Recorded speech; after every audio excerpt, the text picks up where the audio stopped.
Hi, I'm here. It's time for Let's Talk FGO, where we're going to tell you about lots and lots of news with the new update for Lostbelt 2. It happened, and there was a big game update. The game update might be bigger than Lostbelt itself. Who knows? What I do know is that my notes are longer than that. We also have some news coming out of JP. We'll, of course, hit up Mailbag. And at the end, Teacher Omega-sensei will return to talk about Divine Spirits.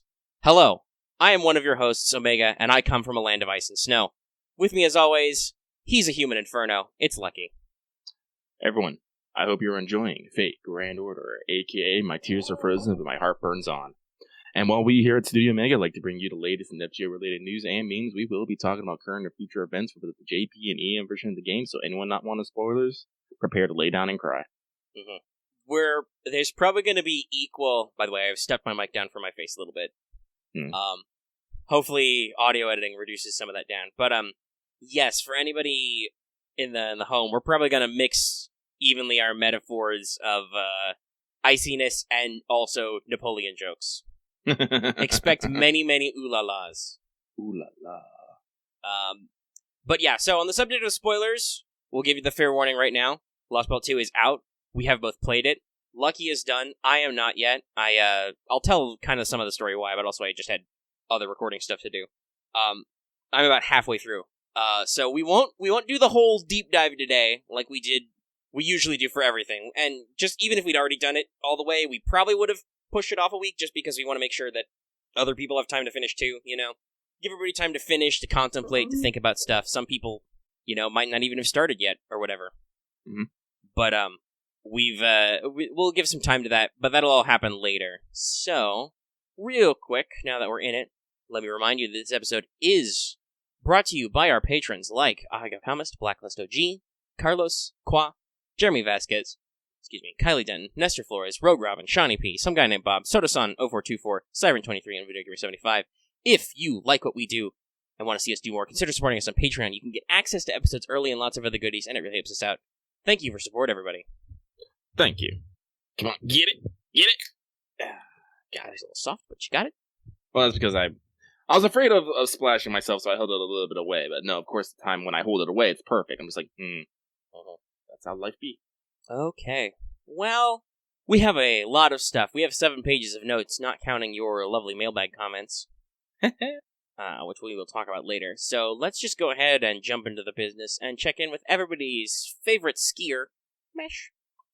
Senpai, 起きてください. That's right, everybody. It's time for Wake the Fuck Up, Senpai, a regular segment for pro tips. 2 pretty basic ones today. 1, this is not new news, but I know several people didn't know it. One, BT dubs, in case you never noticed it, there is a soundtrack player in your room. Mm-hmm. And it does now include all music up through Epic of Remnant. This includes both the actual Shimosa chapters, so you can get unalloyed. Yeah, unalloyed with Bladeworks and lots of other stuff. But also includes the Halloween Tower Climber and also CCC, which is great. Yeah, no, so you can get access to the only problem I have with the soundtrack is you actually have to use mats to unlock it. I'm just like... Yeah, that's... Especially until we get that update that gives you lots of free mats, that's a little spicy. Some of them are... They're usually not expensive, it's usually like 5 or 10, but sometimes that can be quite a dip if you're low. But it does exist, and honestly, I think it's someplace the only way to get certain things. Like, most NP Sipit themes are not in it, but Lord Camelot is, and I think that's the only place you can get it, because it's only like 20 seconds. Yeah. But it's a slight remix on the actual thing. But FGO music is good, and it's in there. The second thing is I've been hearing a lot of people since the game update having some problems with the text and the dialogue boxes. So, here's a heads up. Not only can you adjust the text speed, you can also adjust the dialogue box speed in your settings. You could probably do that before, but I think this is the time it's relevant. For Omega, how he's handling the game text right now is I set the text speed to max, so it's instantaneous, but the dialogue speed to the slowest. So basically, the dialogue box fills instantly, and then if there's another box worth of text below it, it slowly scrolls up to the next box, so you have plenty of time to read everything. Okay. Because some people have been having problems where they've set stuff too high, or they click through and it scrolls down through several boxes of text, and they have to tap the log to read up. Yeah, I have had to do that. Now that I know, I'll do that. It wasn't too much a problem with me because, as people have noted, Lucky is an extremely fast reader. but I'm still probably going to do that. Yeah, I'm fast too. It's just occasionally I was like accidentally tapping through a box and then like, well, fuck. Yeah, I was like, 3 boxes of text have disappeared. Log. I'm going to do that right now. Okay, so that's our pro tips. It's time to get into those stories. Records from the Throne, our regular achievement topic. Yeah. So, this will explain part of why I'm not done with Lostbelt 2, because I basically started like half a day late, or maybe a full day, because there was that long-ass maintenance. So I threw a bit of Saint Quartz, got Sigurd. Sigurd's smile is now protected. You worked hard. Yeah, well, I was lucky. It was, they timed it perfectly. It was Saber Day, and I was like, well, I didn't expect this, so I'm gonna go a little ham. Yeah, no. And, it also, I should say, while I threw a little bit of Saint Quartz, technically that was 10 spins, they got me nothing. I had literally 3 Saint Quartz left, and I was like, fuck it, we're gonna get a shitload for anniversary. Spins up, Silver Saber, it's fucking nothing. Tap it. Blog. Hello, I am Kaiba Man. What the fuck, FGO? I swear to God, I haven't had Rainbow Sparks in like 6 months, it feels like. They keep trying to spook me. But yeah, so I went a little ape. Yes, I did use my real-life Yu-Gi-Oh! Cards as a catalyst, as so many people did. It's hilarious. Love those posts. But also, while I was farming to protect Sigurd's smile, got a Rash to Bond 10. Neato. Boom. Honestly, talking about Bonds, his ability is pretty good. It's, if you were to ever actually use a Rash in like a serious fight, like in a story quest or something, it's perfect for him, other than the cost. But yes, a lot of people are right. You'll probably never see it, because Arash is not coming out of my farming comp. Well, so, Lucky's story is kind of interesting in the same rank. So, day 1 banner drops, Lucky's like, well, I'm not expecting a Sigurd to come, and I really don't care that much, but I do want me a Valkyrie, so let me just throw a 10 pool on there. Boom, got a Valkyrie. I'm just all like, Yeah, Bait says, just stay down. I'm like, okay, cool, fine. Unfortunately, as what happens often with Lucky, is as soon as I got done with the story, I'm like, I need this fucking man. I love him. And I threw 2 more 10 spins, and while I didn't get anything, I was able to get a NP5 per body, which will be fun next year, come Oku Labyrinth. But that's it. Now, I'm still like, if I'm understanding these date right, I don't think the Sigurd banner is still going to be up by the time anniversary actually. No, I think they've actually arranged, which is honestly that's okay, because the way it was in Japan is the banners were very close, and literally the dual raid up with Sigurd Scotty Sigurd Bryn, didn't come out until after Scotty was having her banner. So yeah. This is a little bit better, but it's still it's definitely going to be over. So I might dip into some funds and maybe try again later, but for right now I'm just like hold, because like I said, like I don't think I have. Well, let's see, I take that back. I have Bedivere, but I don't like. Yeah, I have to actually seriously reconsider my Lucky Bag Gacha right now, because I got the single target Saber hopes were why I were thinking of zoning in on that, mostly for Musashi, but now I gotta think tactically what's the best option. I don't know. I think I still might, because there are still a lot of Sabers I don't have, and I don't think I'll be mad, especially because we're gonna get half price. It should only be $15 worth of paid quartz. I don't think I'll be mad with NP2 on any of my Sabers, but we'll see. I have to look at it again. Yeah, so Lucky still vibrating in the background over if he wants to keep running for Sigurd. But speaking of GSSR, Lucky has thrown himself a fucking wild card into the mix.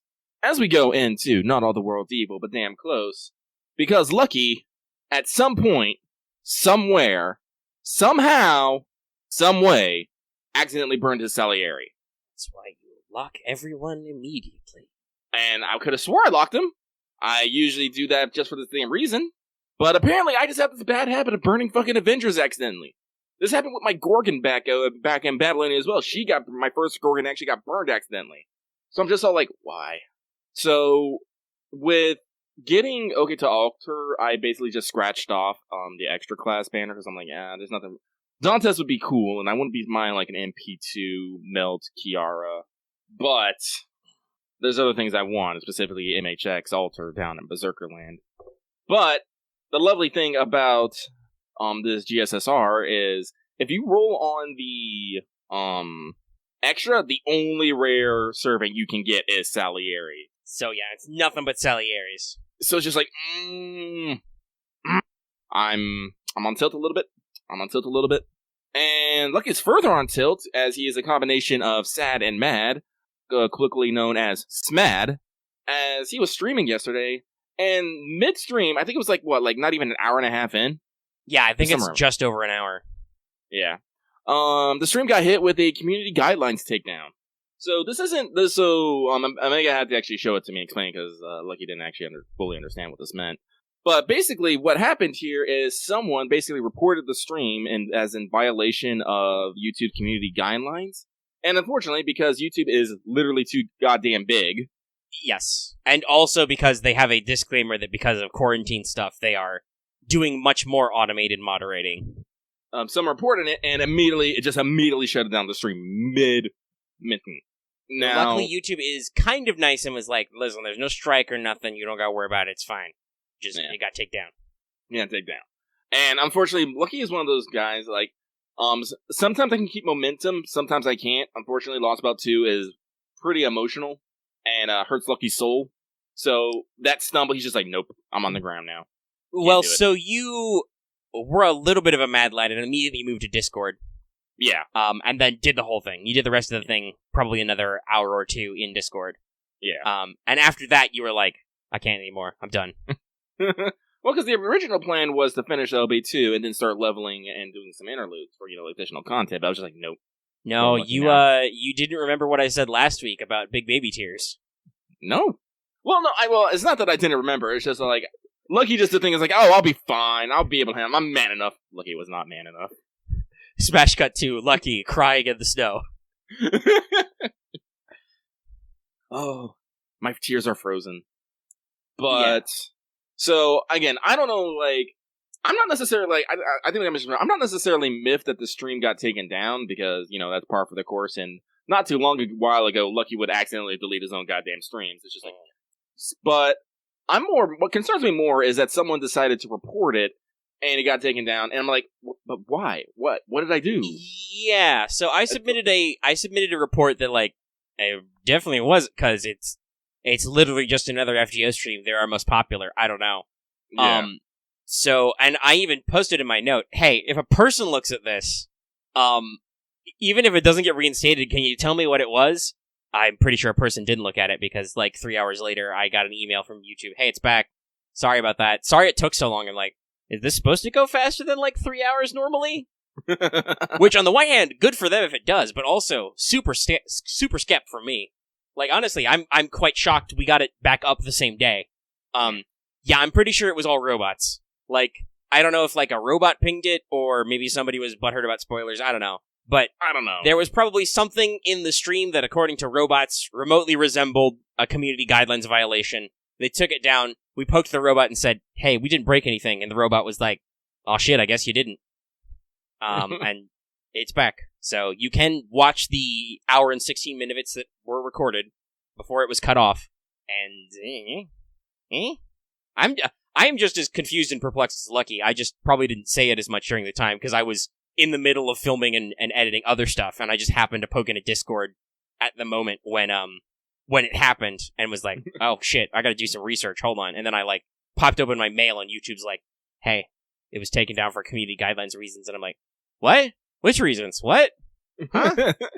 I literally in my tweet, I tweeted an update from the studio account, which was like, if it actually stays taken down, I have literally no idea why. And I did the call out thing. I added YouTube.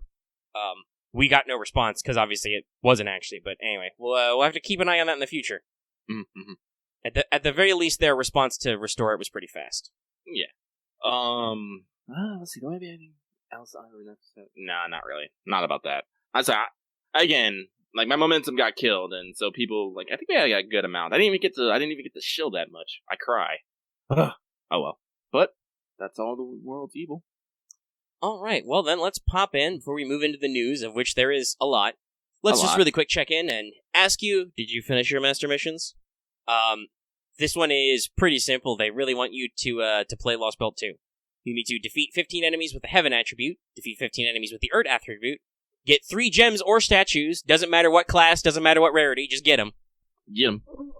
Complete 5 quests with an archer in your party. Gee, I wonder why.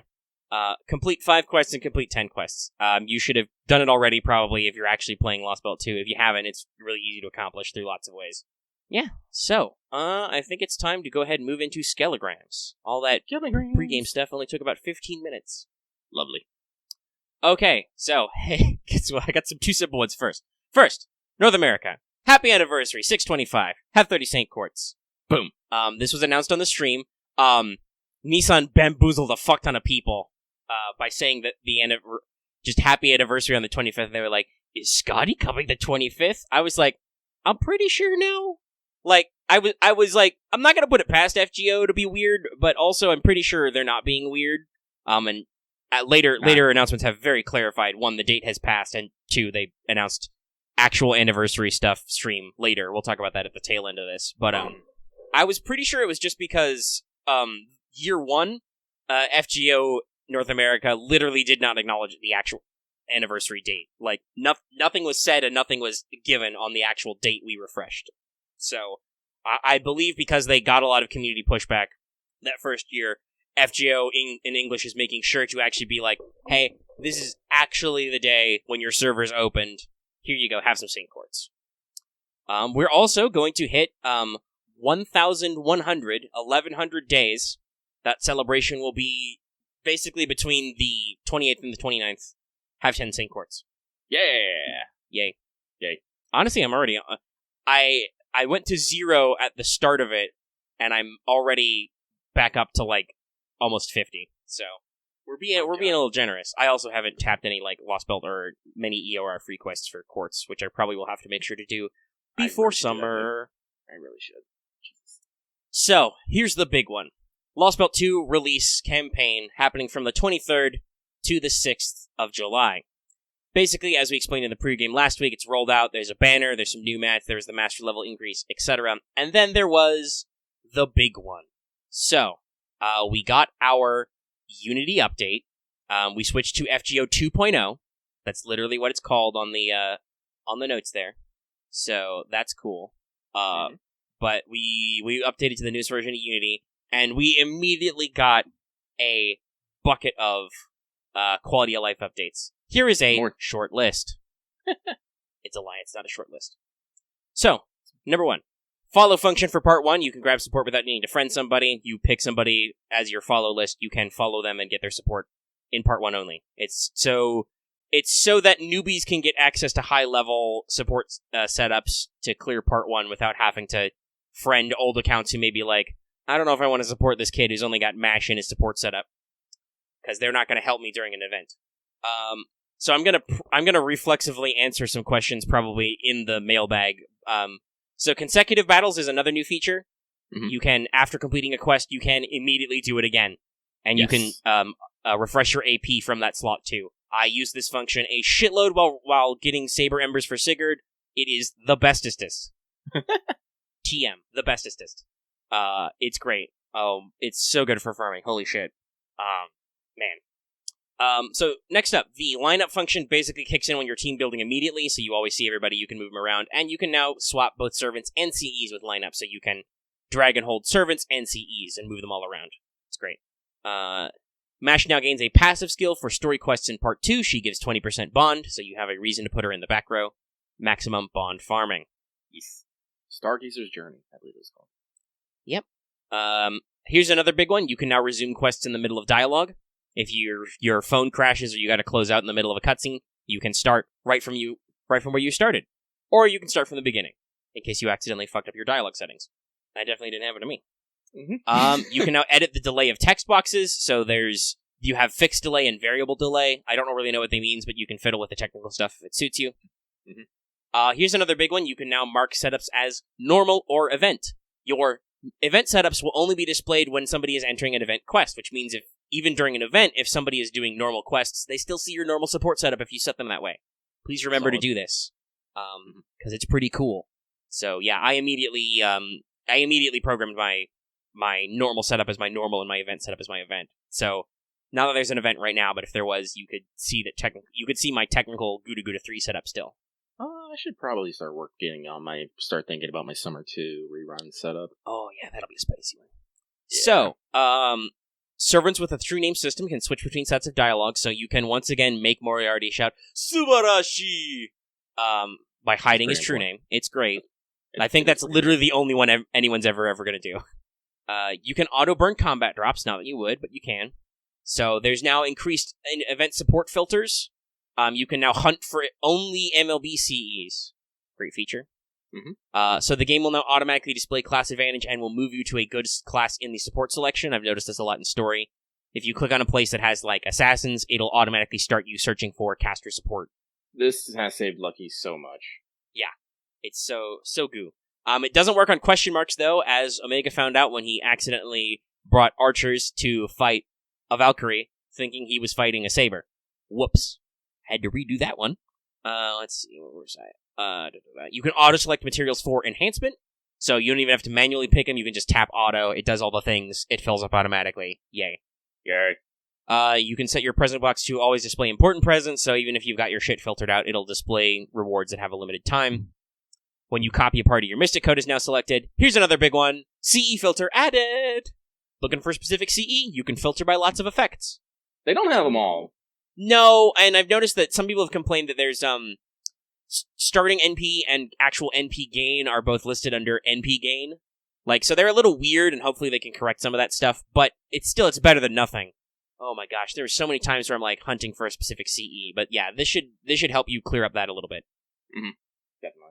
So that's pretty good. Another big one, especially for us, you can hide the text box by swiping down. Yes. Whoop. Lucky's excited. So gone. You can now enhance multiple NP levels at once. Omega was literally complaining about this like 2 weeks ago. I was like, gosh, I wish I could, and now you can. It's great. They heard. They do listen. Now, here's another interesting one. Bond CEs can no longer be burned or used as EXP. As compensation, we got some mana prisms. I'm pretty sure there's probably someone who accidentally has done it and then complained about it. Yeah, and now you can't. It's just like, nah, you can't do that anymore. You're not. But again, I have to ask how, as I believe Bond CEs automatically lock themselves. Yes, they're automatically locked and whatever. I'm sure some people did it for gimmicks, but now they're like, no, we've decided you're not allowed to do that anymore. Stop it. Stop it. Here's some mana prisms as compensation for taking it away. So this one is quality of life, but also risky. Everybody be aware, you can now do repeated summons right from the summon screen. If you click summon again, it doesn't take you back to the summon screen. You will summon again. Great for if you're spending friend points, but be careful about accidentally making another 10 spin when you're doing Saint Court summons, okay? Fair warning. Dangerous. So you can now select Ascensions easier in My Room, and the last big update, game data can now be backed up on Google. So if you have a Google account and you set your device to back up game data, Google will basically sync your game data, and it can actually be downloaded from there. And they did note your transfer number still takes precedence. If you use a transfer number, it'll reset the game data back up until you activate it on the new device. But this should add as an extra little bit of insurance, if you forget your transfer number or something. Make sure your Google backups are set up. And apparently, iOS already did cloud backups. I'm just not sure how that works. But yeah, this is one of the things we've been excited for, just because transfer numbers are kind of a pain in the ass. It's not perfect. It's not like Twitter account binding, but it's a step in the right direction. Yeah. And we've gotten it early. That's really good. And now, let's talk about some UI enhancements. Oh. First of all, new class advantage icons. Let you know how class advantage is. They have arrows of different sizes. So big arrows means big advantage, little arrows means little advantage, and then you've got blue arrows down showing if you're at a disadvantage. Very handy. Literally lets you know, hey, dumbass, these servants are bad. So useful. When displaying materials, it will now predict your level up. So while you're picking EXPs, you can see how much level you're going to gain without confirming them. Mm-hmm. Bonus bond points are now displayed separately, so you can see how much you're gaining. It's a lot. I think I'm getting like 500 extra bond points every quest or something. Mm-hmm. So yeah, it's pretty cool. So now in battle, you can now check a servant's card deck, and it displays statuses on a separate tab. Not vital, but definitely convenient, if you ever forget what cards a person has. So here's a fun one I haven't tested yet, but if an enemy qualifies for a master mission, it'll be displayed in the quest information tab. It'll have a little weekly target icon that'll appear on them, so you'll always know when you're hunting for somebody. That's solid. All enemy classes, will be displayed at the top. Event bonus is now a tab you can hit, so no longer do you have to wait for it to cycle through like 5 event bonuses before you can remind yourself what classes are in a quest. Yeah. that was a lot of tapping. At least it did. Then I skip it. I'll be like, fuck. Here I go. Yeah, again. so now it will always display those classes, and you should be able to check your event bonus in a separate tab. Total time to AP recovery now displayed, so not only does it say when your next AP recovery is, it will let you know how many hours you have to be fully recovered, in case you're thinking about taking a break. There's an icon to let you know if there's a free quest in a node, and if you've done it, as in completed all the steps. It's got a little infinity icon. Oh my, they've much improved the Mystic Code selection screen. I'm so glad. They now display all your Mystic Codes in a collection at the bottom, so you can easily tap between individuals instead of scrolling. So good. So handy. So useful. Now, directly from the Master Missions tab, you can see how much Sync Quartz you can get with fragments, so in case you don't want to do math. Or maybe you just don't realize, like you open up and it's like, oh, you can get 2 Sync Quartz right now. And there's also a previous event CE filter, so you can see what CEs were good for previous events and stuff that have just passed, and keep track of them. Oh, that's super good. Honestly, I don't know if this was actually new. Does anyone know? Because during Lostbelt 2, I used a lot of fragments of 2030. Did they add a new crit star animation for getting free crit stars? Or is that old? Oh, no, they did. Okay. I don't think that's actually in these notes anywhere, but that was part of the new update, is they Okay. have better UI for crit stars. They will display when you're earning crit stars automatically, and also it'll tell me how many you had total once they're distributed. Yeah, So for instance, you'll see 0 parentheses like 21. That means you had 21 stars. They're already distributed to servants, though. So little graphic packages to let you know when you're getting stars and where they're going. It's great. Okay. Yeah. Well, I'll talk about in Lostbelt 2 of Lucky Strat. So yeah, a lot of good UI update stuff. It's a lot of little things, but you know, a lot of little things can equal a big thing, and that's how this is feeling. It's just going through Lostbelt 2 with all this stuff. I'm just like, oh. No, it feels like the 2.0 is learned. Like it feels like this is a really good refresh of the app. Also, in general, I've noticed that my visuals will freeze a little bit more than they used to. But I almost never get lag now. Like there's a quest in Lostbelt 2 that has a shitload of background fire. No slowdown at all. No impact on my performance.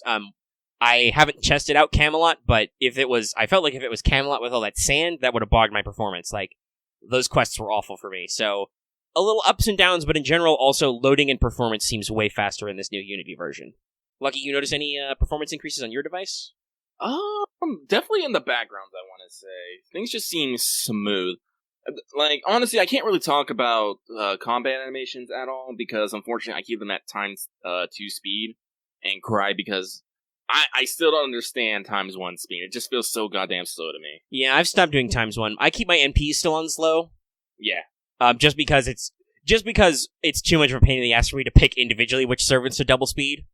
But yeah, I've moved fully into the double speed animations camp.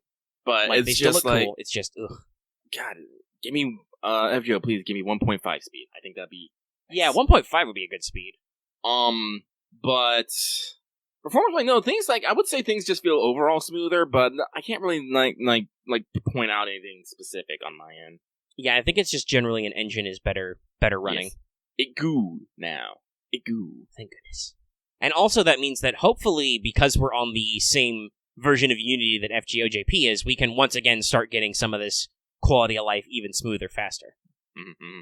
Like I said, we're in this really unique situation where we're following the JP schedule, but we're not necessarily following the JP update schedule. Yes, like, our version of the app is like a weird hybrid, even though we're still like 2 years behind. Yeah. So we get a lot smoother game experience in some areas, while still not necessarily having to be complete madmen like, say, China or Korea or whatever. Oof. They mad lads over there. So, speaking of JP, let's hit up a couple things. Yeah. News number 1, Heaven's Feel 3, now scheduled for August 15th. Mm-hmm. Premiere in theaters. When it comes out, the FGO updates for Artoria's costumes, then on Urali's animations, etc. will be available as planned. So they got some special CEs, they got a costume.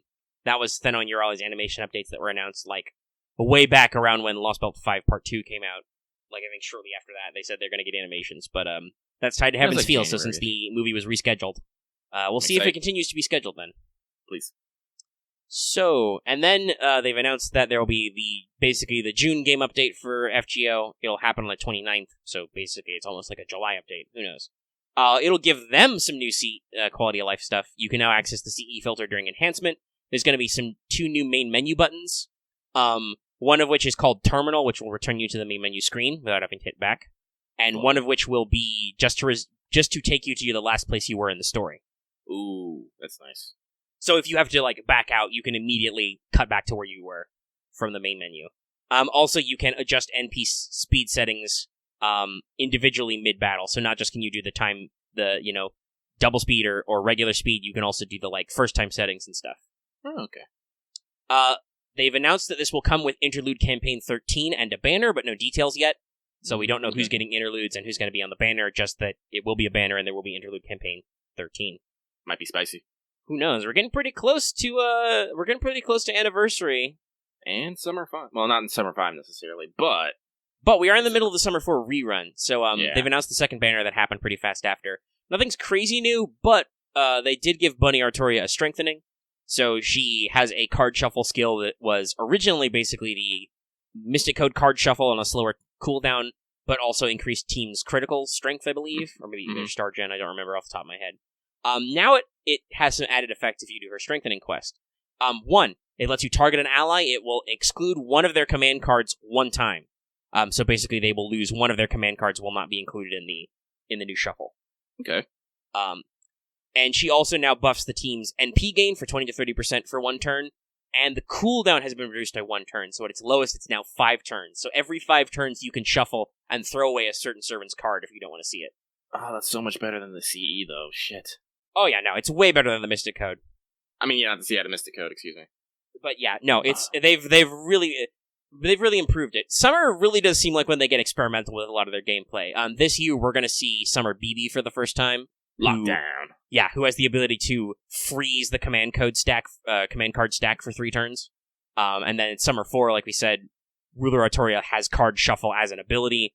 God knows what they're going to do for Summer 5. I am excited and terrified. Oh, actually, also, I don't think it was on stream, but it wasn't in my list of things. You can now lock your friends. Oh, yeah, that's right. Lucky is my only locked friend. All of you others are on notice. But yeah, that's a fun little feature. But yeah, so that's JP. And then this happened just today, as we're recording on the 26th. They've already announced Chaldea Broadcasting will be back at it again the 6th of July. 7-6. Yeah. They're doing a social media campaign for just 3 sync courts. They've announced that Kenji Akabane, Kadok's voice actor, will be there. That's cool. He gets to hang out with stuff with us, too, now. Yeah. Kenji Akabane has become real popular in the... he's been showing up on streams regularly for a while in JP, and now that Lostbelt 1 is out, he can basically pop in for us, too. And he's got a lot of enthusiasm for being Kadok. It's interesting. But it sounds like actual anniversary stuff is going to happen on the 6th. Prepare thine wallet.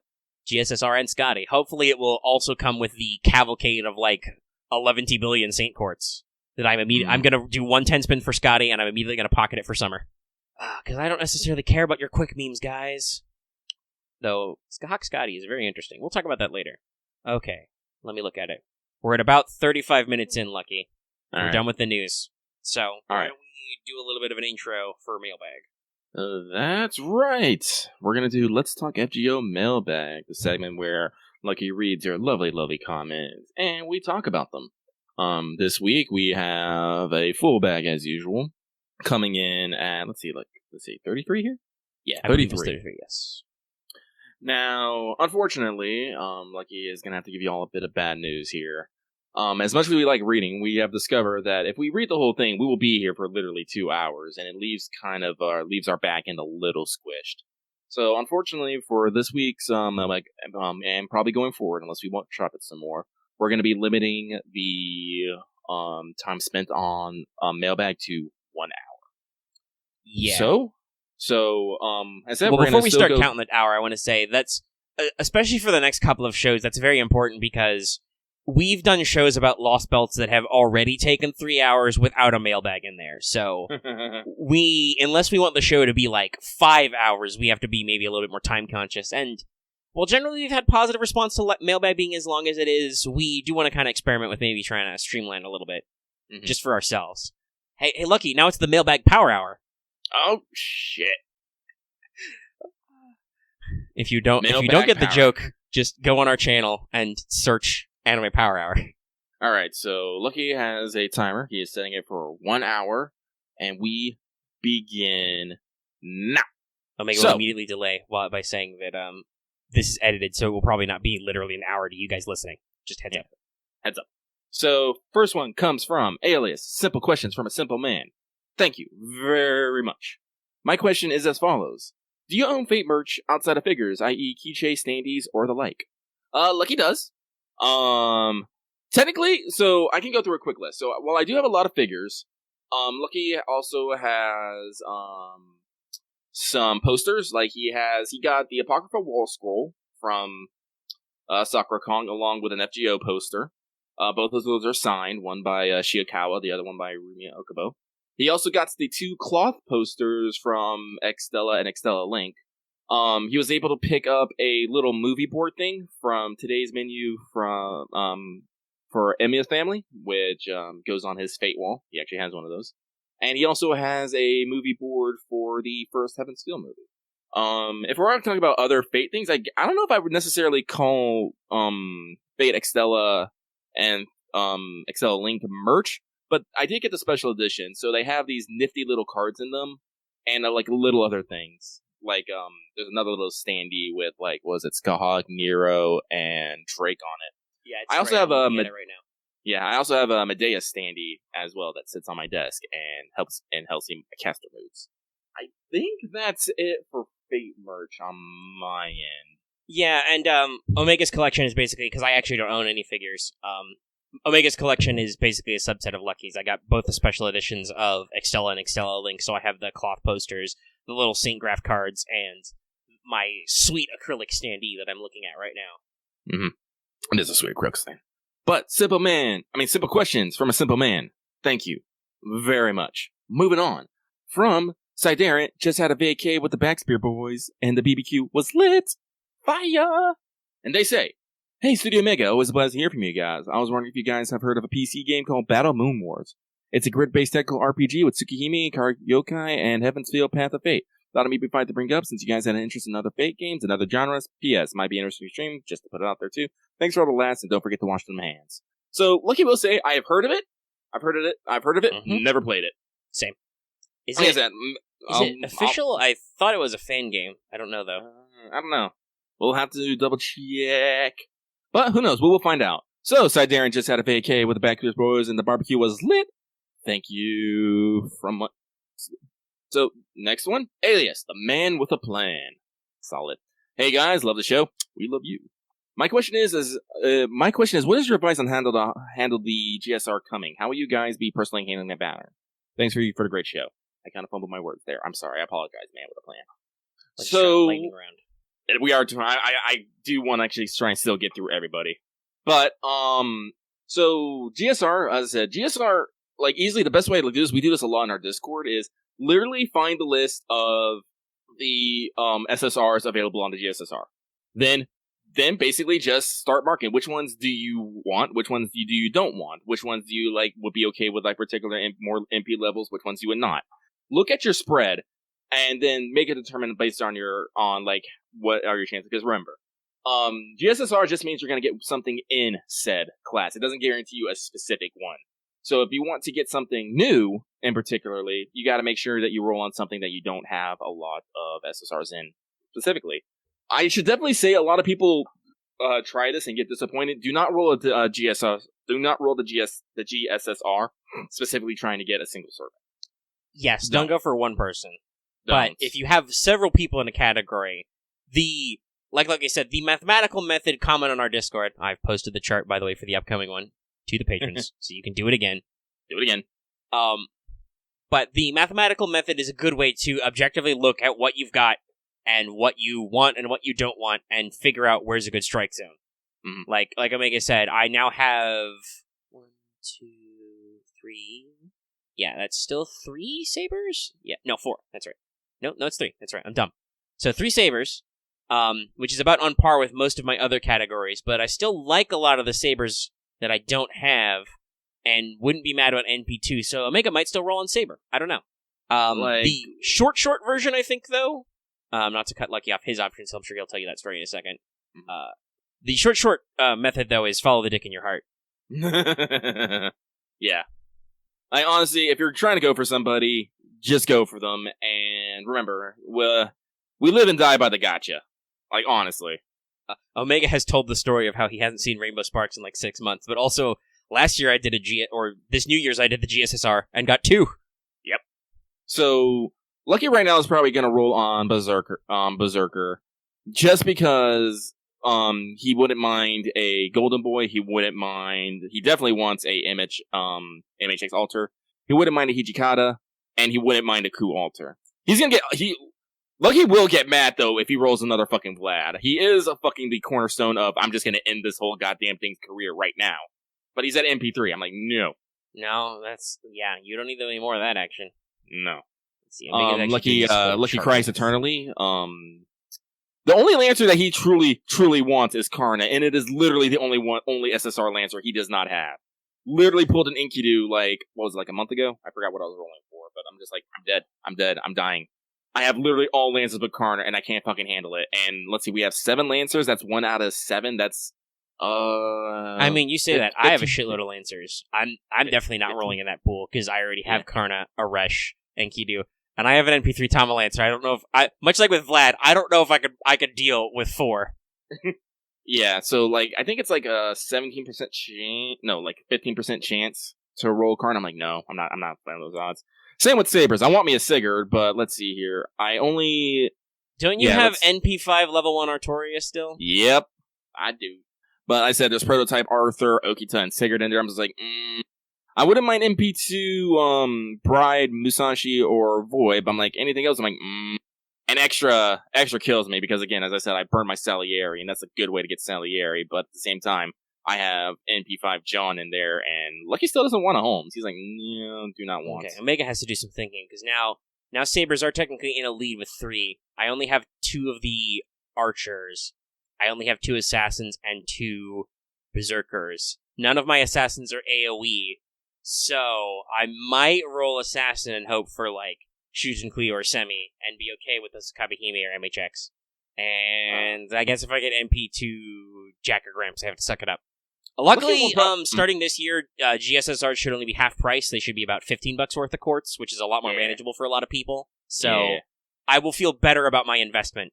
I have 4 Lancers, and I'm like, man, I really like that Lancer Artoria. She's story locked, but that's a dangerous place to be. Dangerous. Though I don't know. Caster's I really like another Napoleon. one that an old man. I could roll an Archer too. I don't know. I've got to think about it. Yeah, Caster's another one, because Lucky's still trying to get Da Vinci, and it mocks him.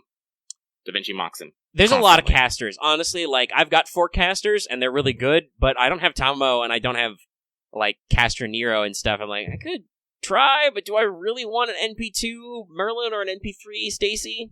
You gotta weigh your options, right? Yeah. Like I said, that's why I'm going for Berserker. Berserker has the one that I don't have crazy amount of NPs in, and I said if I get a Raiko, I'm gonna be happy. If I get a Ijikata, I'll be okay. MXH Alter, I'll be like, fuck yes. Not Nurse, I'll be happy with that. Golden. Q Alter or Golden, I'd be happy.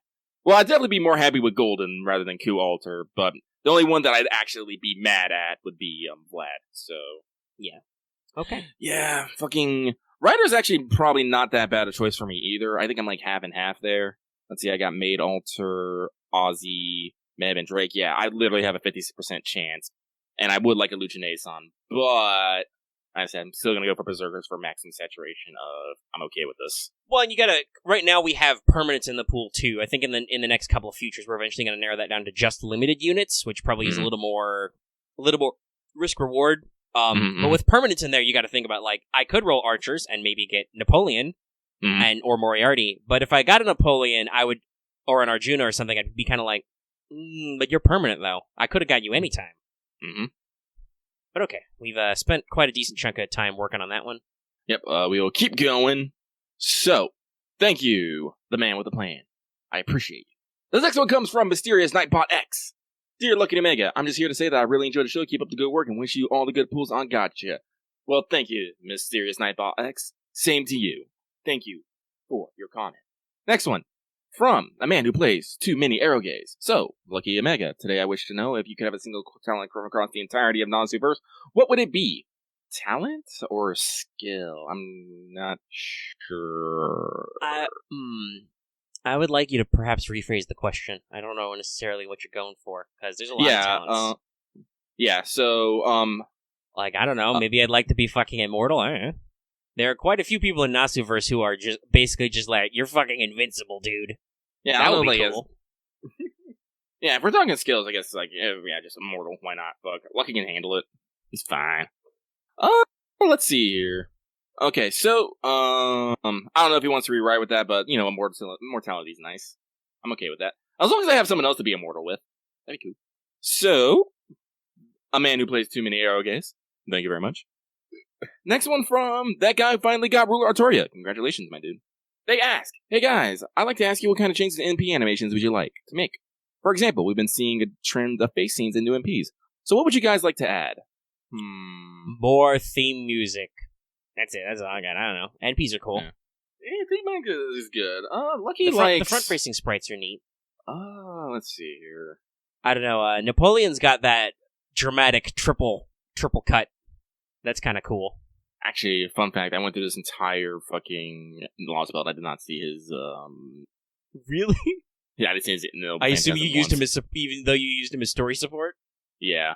Wow. I think I only used him in combat, like, once, and I liked his animations, but, like, as I said, Lucky, can unga-bunga with arts pretty hard. True. Well, hold on, now I gotta pull up Napoleon's NP. Shit, I'm gonna have to look at it later. So, I don't know, like, it might be a bit too much, but I kind of hope that, like, maybe one day they'll move from kind of the flash animation they're doing to maybe full animation. Like I said, they recently upgraded to, like, full 3D. You can see, and in some scenes you can definitely see it, but it's still based on Yeah, shit's still in Unity. It's still in Unity, and it's based on the, character model rigging. Mm-hmm.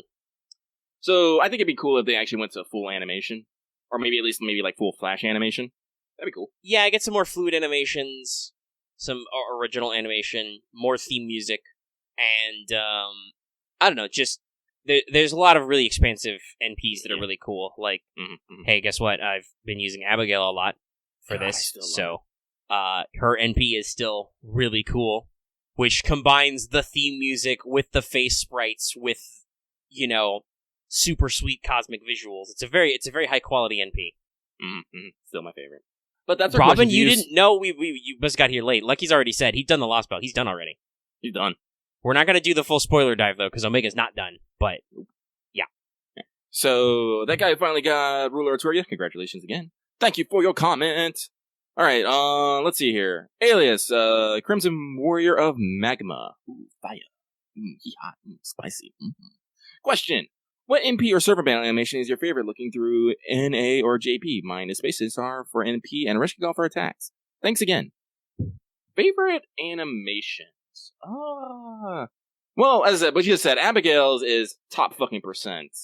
It's very dramatic, even if it's not expressive. I mean, she's literally just talking as, like, you are, like, gazing through the fucking keyhole. But her chant through it is just like, ooh. Then at the end, where it's just the mirror surface and the bottom one is just glowing, guys, and it's like, oh, my precious, small, terrifying daughter. Head pats, pancakes, no tentacles. But battle animation, Hokusai's fucking up there.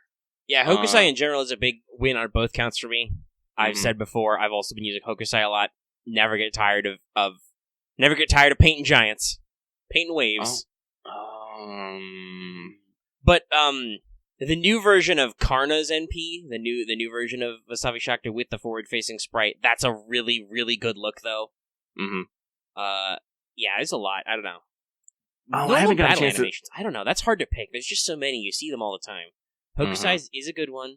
I still can't get over Sigurd fucking punching knives at people all the time. Yeah, like, that's another reason why I wanted to roll for Sigurd. It's just his animations are kind of, like, I don't want to say edgelord, but they are really fucking extra. Yeah, he's very... Personality-wise, he's not. Like, a lot of his... owning him and having him already at Bond 5, thanks to mad farming skills. Most of his dialogue is very like, yes, complete, hello, cool, I'm a cool guy, I'm a knight. But yeah, his animations are, punching knives at people. That's his NP animation, is he punches them at...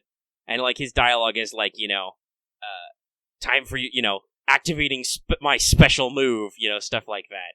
It's so great. I'm probably say like Sigurd, just for Sweden, for like, yeah. Just for now. Like, unfortunately, I don't want to spend too much time just thinking and about it, so we're just going to go with You know what's my least favorite, though? Caster balls. Yeah, we still got caster balls. Can we fix those, please? Though, hey, I suppose you haven't used head nurse much this one, even though she got her animation update. No, she does hit people with beds. That's pretty cool. That's pretty top percent, but as I said, I haven't used them. I should. I really should. She's one of the possible pro strats for the Lostbelt because she's got humanoid damage, and giants are humanoids. But yeah, let's not wax too much on Lostbelt strats. All right, so Crimson Moria of Magma, thank you very much. We're gonna move on to Avenger, true name Ellie. Dear Lucky Omega, if you can pick one limited servant to add to the standard summoning pool, who would it be? Love the show. You're one of the highlights of the week, so thanks for me. You're one of the highlights of the week, man. Thanks. You are welcome. Thank you for listening. So, one limited servant to add to the standard summoning pool. Right off the bat, I want to say knee-jerk reactions to Da Vinci because I keep trying for her and she does not come. Yeah, the plot the big ones would be plot associated limiteds. My first thought is Musashi, or like Lucky said, like Da Vinci or Sherlock or something. Well, actually, no. I would actually probably have to say, I don't know. Like, he's such a big deal. I think Merlin probably goes in the category as well. He is a big deal in the plot. I thought of another one. Everybody's favorite Edgeman, Dantes. Yeah, Dantes, like, especially is like very plot development, very good in the meta. Same with Merlin. Because I said, Tamamo and Waver are already permanent. Scotty's not, but Scotty makes sense for being a limited unit. Yeah. Much like Ivan. Yeah, selfishly, my first thought is Musashi, but really any of those sorts of units would be perfect for that. I don't think they Lucky can... Lucky definitely has a love of, story-centric servants and whatnot. Especially if they're recurring characters. So anyway, Avenger, true name Ellie, thank you for your comments.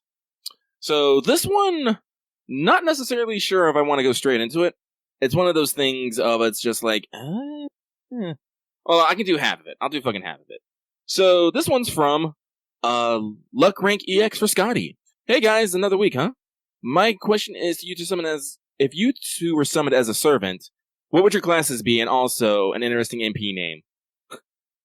Thanks again for the entertainment. Actually, I just got a fun idea. What if we were actually summoned as a dual servant? That would be funny. That would be funny.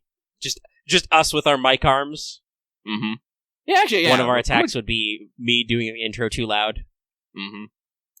I say we'd probably be casters. Our weapon would just be mic staffs. Yes. For audio stuff, caster. My only other class I think I would qualify for is archer. Lucky, but if he was a single type, he'd definitely be a berserker. For our dual caster class, our noble phantasm would just be let's talk. Yes. It would be just like Murasaki Shikabu or Seishanagat or something. It'd just be like, you've lost 3 hours of your life. Where did it go? We don't know. Lucky can't think of an actual berserker NP. So, that's one reason I was a little about this, because I'm like, I don't know if I can come up with that real quick. But talking to us as a whole, that's actually a lot easier for me. Actually, now I'm really onto that idea of just us being a dual servant. I love it. So anyway, Luck Rank EX for Scotty. Thank you very much for the comment. I actually really like it now that I got the chance to think about it. Keep it on. Let's check the clock. Oh, sweet. We still got 40 minutes left. We are doing goo. Keep on trucking. And this one is from Lies of Kaelon. Hope your Father's Day was good. Oh, excuse me. My family had a nice lasagna dinner. Lasagna. Did you have garlic bread, though? This is important. Now, out of all the various benefits given to us specifically from the engine update, which piece do you have the most appreciation for? As for myself, it'd be the fact that enhancing servants, we can now see how many foes we have. Oh yeah, that's right, it did have that. Yep. We can now see how many foes we have for each rank and class. Keeping track of foes, especially between classes before this, has been a bitch to do, and it makes it much easier to manage. That is true. I actually did clean up a lot of my old, I still had some servants that were at like 990. I was like, oh. I actually got to clean up quite a few of them, so I am excited about that. That is very nice. But Lucky is definitely going to have to say I enjoy the fact that I can now remove the text box and skip button. Lucky loves taking screenshots. He really does. And sometimes he likes to use them for other things, like backgrounds, or use them in the thumbnail, or or just be all like, check this face out. Many Like, good faces. hmm? Many good faces. Oh, shit. Many good faces. Can I? Is that too much of a spoiler to put in my notes? I'll write it down. Keep going, Leggy. I think I know what you're going to talk about because I might have taken a screenshot of something, but I hope you did. If it's what I'm thinking of. Yes, I did. I'm lucky might be thinking of some emotes later. Especially a smug one. But yeah, like for me, it would just be like that because I said Lucky likes making emotes, and I like taking pictures in game. What about you, Omega? I said it earlier. It's either I'm not sure which most, but it's either consecutive battles, just because oh my god, that's so. I am the kind of guy who, when I want to farm, like I'm like, fuck it, I want this to take as least amount of time as possible. So just being able to just smash that button and keep doing EXP quests, great. The other thing, though, as somebody brought up in the patron chat, though, like Mystic Code selection also is just that was such a pain in the ass to switch around, and now it's so much easier. Yeah. And I'm actually a guy who switches. Like I'm trying to just the Arctic one kind of sucks, but I'm trying to level it up so it sucks less. Yeah. But I'm a guy who switches Mystic Codes around a lot to level them up or use them. So yeah, that's what I like. Yep. So, Laze of Kalan? Real talk, man. Next time, if you comment next week, please put a pronunciation guide in there, please. Because I feel like I'm butchering this and it kills me inside. But thank you for your comment. This next one comes from Random Mistake 651. Very specific number, I assume. They say, I've been watching your show for over a year now thanks to Voices Collabs. We got a lot of people from there, I'm not going to lie. And I really love it. Thank you. Thank you, guys. So here's the question. Was there any service that you don't want at all but fall in love with the moment he/she appeared in the story/event? For me, such a servant was Osakabe Hime. Solid. Never liked her design because I'm also never looking up Virtue Servant's personality. It was quite a pleasant shock. Smiley face. Never got her though because she was right before Aresh, who I'm failed to summon with happier quartz and tickets savings plus my Italian birthday present converted to quartz. Super sad face. Super sad face. Super sad face. By the way, if Lucky is saying something like smiley face, man, it's because someone put in an emoticon and I'm reading out loud. But actually, technically, that first smiley was a winky face. Winky smiley face, whatever. Winky face. Let's see here. Servants I didn't like initially, but like me appeared in. Carmilla was kind of that. It wasn't really so much a story event, it's just her lines in general. She grew on me a lot. Tomacat was also kind of the same way, but Tomacat also was the berserker who carried me through a lot of early events. Let's see here. So, I would say earlier stuff, probably Nightingale. Just from her design, it's just like, oh, she's a nurse lady. She's got a gun. But then you actually hang out with her, and Nightingale's a real treat in America. I will put the gun away for now. And many other moments. But also recently, just another big one is just Napoleon. Like, I did the whole one and everything. I know about his history. He's, as a unit, he's like, I mean, he's okay. His design's kind of neat, but not anything special. But he's just such a joy in story that I'm like, I like this guy a lot. Speaking of Carmilla, someone who kind of really did a 180 on me is Liz, honestly. Liz is one of those characters who's kind of a heel in some ways and always gets you in trouble and always is trouble, but for some odd reason, you just can't hate her. It's just like, God damn it, Liz. Hey, our first introduction to Liz was Extella, where she does nothing but try and save you from yourself. Yeah, I know, but she does the turn halfway through and fucks it up because Liz. Because Liz. But, like, because Liz definitely has this baggage of kind of being an annoying character, but at the same time, it's like, she's annoying but endearing, and I'm just like, I think it was in, Halloween 3, where you literally have flashbacks to just Liz calling you puppy all the time, and you're just like, God damn it, I guess I have to go get her. I'm like, yeah, no, that's my feelings for her. Actually, right speaking of Halloween 3, another good one, though, is, actually Mecha Liz. Because I was just like, I guess they're just weird robot Liz's, but they really do develop, or at least the primary one, really develops a lot of personality in the course of Halloween 3, and I'm just like, oh, this is cool, I'm glad we get to hang out at the end, you know? Mm-hmm. Like, that happens, I think, to plenty of people with welfares. Like, I already appreciated Sieg, but I think a lot of people, were like, oh, this nerd, he's great. I want to hang out with him after. That happens a lot with really good welfares as you start to get a feel for them, and you're like, oh, I like this guy now. See what I got. Mm-hmm. So there we got. So thank you, Random Mustang 61, and sorry you didn't get a resh. Maybe next time. So this one comes from Emblem. Thank you for your kind words, Lucky, from last week's show. No, thank you, Emblem. I, a person with low self-confidence, very much appreciate it. Well, I fucking appreciate you. What you gonna do about it? Now, here's my question.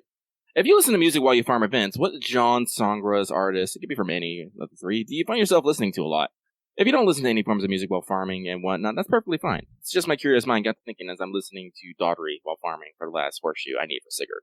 Lucky particularly doesn't listen to. Well, I guess that's not necessarily true. Lucky doesn't really put a lot of thought into his music selection for farming and whatnot. Sometimes he'll watch anime, sometimes he has music, sometimes he's just zoned out while farming. Lucky, and I don't have a specific farming music. I just put on my like playlist from Spotify, which has a lot of stuff. Jesus, let's see here. On my Spotify playlist, I got the Beatles, I got Queen, I got Goo Goo Dolls, I got, let's see here, I have the fucking Metal Gear Rising OST, Rules of Nature. Rules of Nature is great. What else do I have on here? I got a lot of J artists, I got Calafina, I just have like, Sawano Hiro Yuki on there, I got Yuki Kajira, I got, let's see here, Claris, Trisail, Lisa, Man with a Mission, Rookies is Punked. Like, I got a lot of shit, and I don't really specify. I was like, just go. Oh yeah, Eimer, lots of fucking Eimer. Egoist, Rayona, and I just let it go. Sometimes I'll hear a song, I'm like, no, not this one, not right now, and skip forward, but then it's just like, here we go. Mm-hmm. So, for me, I don't actually listen to a lot of music while farming. Usually I use farming, like, multitasking time to catch up on YouTube videos and stuff. Mm. Though I do listen to a lot of music on YouTube, I don't usually use farming time for music listening. Just because if I want to hear music, usually I'll just pop in FGO or I'll listen to the stuff. But yeah, I usually catch up on YouTube videos, or other stuff even, if I can put it on in the background, podcasts, whatnot, rather than listen. I do know lots of people listen to Let's Talk FGO while farming. Shout out to you. Hey! But yeah, that's me. I'm much more likely to put on music while I'm actually working, while I'm writing or doing other stuff. Because to me, the farming bit is usually the most autopilot-y. Like, once I figure out what my setup is for a quest, I will just do that setup over and over again, Mm-hmm. Occasionally switch it up. So usually that's pretty brain autopilot. So I let the stuff I'm watching or listening to take the major of my brain. But when I'm working on, like, writing something, whether it's writing fiction or writing notes or whatever, that's when I let the music part take over and, kind of drive me. Do I just want to be that guy who just puts the bento in the thumbnail? Yeah. Yeah, you do. You were talking about that. Yeah, I'm just going to do that. Thumbs. It's fine. We called it out like a week ago, and we've now called it out on air. You set up the joke. You might as well tee it up. Mm-hmm. Okay. But yeah, that's my music thoughts. Alright, so Emblem, thank you very much. And don't be so hard on yourself. People believe in you. I believe in you. So, this one... Before you go on, I think that's the perfect time for a Gurren Lagann quote. Believe in me who believes in you. Well, Lucky does believe. Lucky believes in all of you. Now, excuse me while I go Gynex pose on the roof for a bit. Listen, this is why I called him the Human Inferno. But also, Omega is literally from a land of ice and snow. I was born in Green Bay, Wisconsin in the middle of winter. So the next one comes from Broke High Schooler. Stop being broke. Rip. Dear Lucky Omega, thank you for making many wonderful videos for us viewer. Well, thank you, viewer, for watching our many wonderful videos. Okay, for my real question, what semi-support is your favorite? Mine is Nero Bride. So, Lucky, immediately has a problem with this, because I'm not entirely sure what a semi-support means. Yeah, I took this because I read this earlier and had to think about it. The way I took it was units that have support functions but are not pure support. Even though he's a Lancer, Leonidas is probably pure support. His NP only does support, his skills only do support. Whereas, actually, the answer to my question to this is, we mentioned it earlier, Lancer Liz. Because while she has an offensive NP, almost none of her skills are about doing damage, and in fact, her with her sadistic charisma buff, she's a great support unit because she does 20% attack up to normal allies and then another 20% to female servants for 3 turns. Which I have used a lot because I have a lot of lovely ladies. Would you think that Caster Gill is a semi-support? Yes, probably. While he does have a support skill kit, because it's all team-based, he does have an offensive NP. Like, he can actually clear waves if you let him. Yeah, I'm gonna have to say him because he is the, I usually queue him up behind, Tamamo and Waver. Mm-hmm. And sometimes I do just use him to clear waves. Like, honestly, a lot of Lostbelts, like, Assassin and Berserker mobs, I was just like, I could go do something weird, but I'm just gonna queue up Caster Gill, Tamamo, and Waver in the front, and we're just gonna go ham. So yeah, I'm gonna have to say Caster Gills. I have him at 10, 10, 10, and he is a, what's the term? I'm trying to think of a baseball term of the guy, like, next up to bat. What the fuck is that up? What's that fucking term? Pinch hitter, an anchor? Pinch hitter or something. He's a guy who's like, he's there in case I need the extra support. You mentioned Nero Bride. She is also good. Unfortunately, I do not have her skills as developed as I would like, so she can do Unga Bunga. But when you have Waver, Tamamo, and Caster Gill, literally laying down a fuck ton of shit, it doesn't super matter quite as much. As I said, there might have been some Lancers who got absolutely destroyed by Nero Bride this Lostbelt. Just saying. I might have 3-turned several bosses. Mm-hmm. Not to get too far down that track, but that is definitely a thing I've heard, is that a lot of people are almost disappointed that Lostbelt 2's not really that hard. I'm kind of okay with it. Yeah. If it's not that hard. Like, clearly it has gimmicks, but also I like to be able to use some of my units straightforwardly. Hey, your ally still goo, even if she can't charm. If you feed her some buffs, she still does like 200k a shot. It's great. Yeah, listen. I was there were. I'll talk about it later. But shit. What was I gonna say? I forgot. Unfortunately, that means we just gotta move on. I'm sorry. I can't stop and think too hard about it. So, Broke High Schooler, thank you very much. We're gonna move on to a smug overlord lost in culture. And the culture, excuse me. Lucky, is this the first time you read this question? What? You paused there for a second. Was this the first time you read this one? I think so. Hey guys, which class servant do you think in the beats of? Hey guys, which servant do you think is the best of each class based solely on ass? If like 12 of them is too many a list, what do you think are the best for knights, cavalry, and extra classes? Best ass, huh? I said we're not gonna spend too long, so let's just go with knights, cavalry, and extra. Let's see here. Out of knights classes,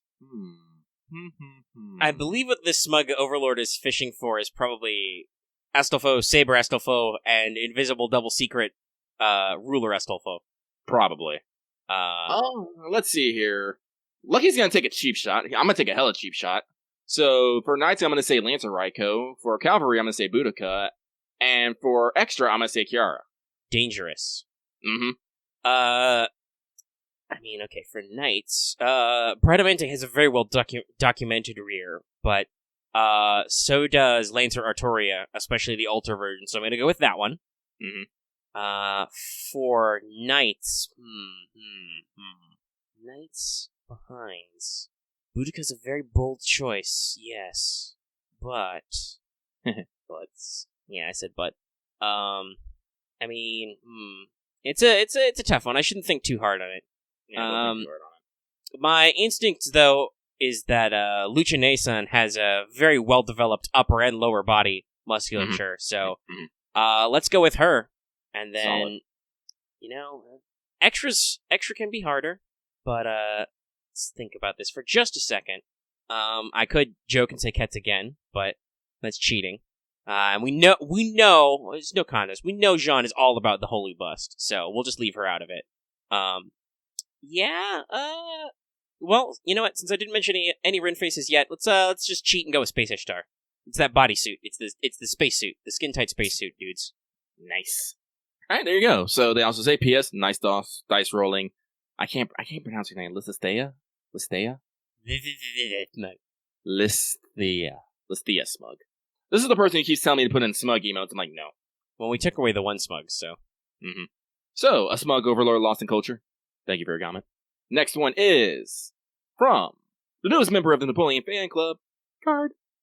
Good day to you, Rabbit of Terror and DM Supreme. I feel like our titles just keep changing. Anyway. I expect that as the joke. Mm-hmm. Okay, the weird scenario time. Say we can implant MASH with another spirit's origin. Who would you choose and why? Signed, the newest member of the Napoleon Fan Club, Card. Honestly, I would just cheat and say Percival. Get the other Grail Knight in here? Yep. That could be funny. Do Lancelot for Saber Mash? I don't know. Honestly, if we could just fucking Prisma this and class card Mash, that'd be funny. That'd be pretty great. So yeah. Why? I don't know. I just wanted to have options. That'd be interesting. That'd be interesting if you basically like later down the road, MASH basically gets her own mystic code kind of thing where you can just swap her between like different forms. That'd be neat. She would truly be the wild card. And we could do more references that way. Yeah. I love references. Alright, this one's a paragraph. I didn't read this one. Fuck. Hang on. Uh-oh. Oh, Jiminy Christmas. Well, we can kind of just write that one off, because, I don't think we're relevant to that. Yeah, okay, so Isekai FBI Chief, who wrote this one is not a bad, but it deals with concepts that I'm not a fan of. I know of Strange Fake, but I haven't read super deep into Strange Fake. So, I probably should actually sit down and get caught up. So, unfortunately, we're gonna have to skip your comment here. Not because it's a bad one, it's just because I'm not fully informed, and it's maybe a little spoilery. Maybe. We're not experts in Strange Fake. Like, even I know kind of a lot of this stuff, but I don't know everything. So, like, we could lie and say our favorite is Enkidu, because he's actually an FGO. Mm-hmm. Or cheat, I should say, not lie, because it wouldn't be a lie. Yeah, good boy. So, apologies, Isekai FBI Chief. It's nothing on you, it's on us. But unfortunately, but still, thank you for the comment. You literally wrote a paragraph here, dude. I was like, we must move on. 2, Undead Fox. Dear Lucky and Omega, my question is, what kind of gift would you give to lovable Kohai Mash for her birthday? Books. Yeah, books or, I don't know, Netflix subscription. Like, Mash, look at all the documentaries you can watch. Just because Mash doesn't get out much, so she likes outside stuff. It's true. I'd get her a pet cactus, because she's probably never seen one before, except for maybe in America. Picnic's a good option. I get her a Switch. Well, I mean, yeah. That's a really good one. Mash, here's Nintendo Switch. Put it in your shield. That apparently has an interdimensional fucking storage space. Excuse me. That'd be great. I need art of that. It's like, one moment, senpai, I need to go check on my villagers on Animal Crossing. Mash just pops out her Switch. Hold on. She sees a Valkyrie and is like, I will fight you in Smash Brothers. No items. Fox only. Final destination. I just need an art of the fucking Valkyrie just pulling out her own Switch. Just fucking on. The Valkyrie would be the one who'd be like, no items, Fox only, final destination. That is very true. That's the test to get into Ragnarok. Get into Valhalla. Okay, yeah, so I'm changing my answer. I get her a fucking Switch. Oh my god, I just love this idea so much now. But, Undead Fox, thank you for your comment. And made me giggle. So, this next one comes from Shion. This one's a regular. Hey, Lucky Omega, I'm glad the mailbag is taken off like it has. My question for this week is fairly simple one, mostly because I'm not sure if this one's been asked or not. What is your favorite FGO/Natsuverse concept? Mine is a tie between reality mumbers or the beast. Keep up the great work. So this is a good question. Natsuverse really does have a lot of crazy-ass things, from very types, broad, but very good. Yeah, like from the types to the counterforce, fucking Mystic Eyes, Servants, Throne of Heroes, a lot of crazy good stuff. But I would have to, if I have to choose between the two, which aren't necessarily, I'm gonna have to say the concept of the counterforce or the beasts. I'm leaning towards beasts because as a concept of what they are, I find them extremely fascinating. Mostly from the fact that they are an evil that humanity defeats. Yeah, they're an evil made by us because they love us that we must overcome. Yes, it's almost paradoxical in a sense, but it's not. And on that note, it's just like what does that mean for the beast? Does that mean that only humanity can defeat them? If Lucky's gonna lay down one of his big brain fucking theories of what he wants at the end. Lucky would love nothing so much as that after we reach the end and we've overcome all 7 beasts, we must then in turn summon the beasts to defeat some literal outer fucking god evil bullshit. something that, can defeat humanity, but because the beast being that something that only humanity can overcome means that they're invincible against anything fucking else. Conceptual weaknesses and strength are cool. Yeah. For me, the reality marble is and will always be cool. Yes, it is. Just we can just make the world be how I think it is and do cool stuff. But other than that, I mean, it's because it's me. I'm a sucker just for heroic spirits in general. Just like, oh yeah, no, we've just recorded myths and legends and historical figures who can just pop back up when we feel like it and just be like, that's so cool though, because it lets you do the fucking... Omega's still all about that high level, classic action figure monster mash, my dad can beat up your dad kind of thing of just like, yeah, what if King Arthur and Heracles fought? That's still what got me into this series and still one of the concepts I think I love the most. Someone post me some Saber Alter versus Herc fucking UFO shit real quick for me. Hold on, let me open up my favorite GIFs. We all, literally 3 people posted it. Oh, Axe up, you fucked up. Oh wait, no, I didn't fuck up. No. Oh god, Lost they synced up. Yeah. It's terrifying. But I may have needed this for reference for the Fate AP. Because I may have done that. But yeah. But yeah, like I said, Beast is just like I said, the Throne of Heroes and Heroic Spirits is pretty baller. Beasts are pretty baller. Counterforce is pretty baller, because basically literally all of these fall under the count. Literally the beasts are called the Beast of the Counterforce. Something that I would like to know more about, probably, in Nausiverse, is the root. What is the root? How does it do? What is it? Explain. And then Wojciech is like, no. Alea is like, no, don't touch. And you're like, okay. But there you go. Shion, thank you for your comment. It was a good one. I liked it. And I like you. We're moving on. This one comes from the Eggplant Rising Project. I need answers. But they say, hello, Lucky Omega. Thanks for the good work you guys put in every week on your videos. I really enjoy them. It may be a little odd to ask, but do you have any funny servant pairings you guys actually enjoy seeing art of memes on? Personally, I love the Edmund X Nightingale art a lot. Saber Alter X John Alter. It's also a favorite of mine, so I was wondering about you guys. Once again, thank you for all the hard good work you do entertaining us, and keep it up. Well, keep on watching us. We'll keep on going. So, right off the bat, Saber Alter and John Alter, I think, is kind of canonical, just from the interactions of, yeah, I like those arts a lot. Yeah, of, Shinjuku. It literally just goes too well together, like, it's just too perfect. So one that I don't see quite as often, one of my personal favorite, is Blackbeard and Drake. Not necessarily in a romantic sense, but just as, kind of like a roommate situation. Just hanging out, doing pirate stuff. Like Pioneer, Drake's interlude, Pioneer, what was it, Pioneer Spirit? I can't remember. Like, really cemented that, because it was something that always existed for me, especially when I did Blackbeard's interlude all that long time ago, of him going to Pirate Keck and looking for fucking old hag nudes. I'm like, Blackbeard, you talk a lot of shit about Drake, but you actually really, really fucking, like, adore her, don't you? And Drake, for her side, was like, Blackbeard, you're a goddamn keys bag, but you're good at what you do. You're a loose cannon, but you're a hell of a cop, Blackbeard. And Blackbeard would just be like, yar. And so, the best way I see them is, like, this kind of, like, roommate situation where Blackbeard is, like, a complete and utter lecher, but he has his own rules, and somehow Drake just kind of, like, messes with him over it constantly. He's just all like, Blackbeard don't know what to do. He don't know how to do. Because again, like I said, I love Blackbeard. Like, as a comic character, he's fucking great. He has a serious moment, but he always goes back to being comical. Is there any other ones that I have besides the Alters and Blackbeard and Drake? I don't know. Like fucking like there's a lot of canonical couples in Chaldea. So, like Sigurd fucking is like very fun. It's very powerful. I'm dying. They're super like I said, I can't talk about too much, but they killed me. I'm all like, Sigurd, I need you so you can do this in my Chaldea and heal everybody. Yeah, he's a pretty good one. And like speaking then also of just like that sort of thing. Think about like how Valkyries and Bryn interact. Oh, that must be.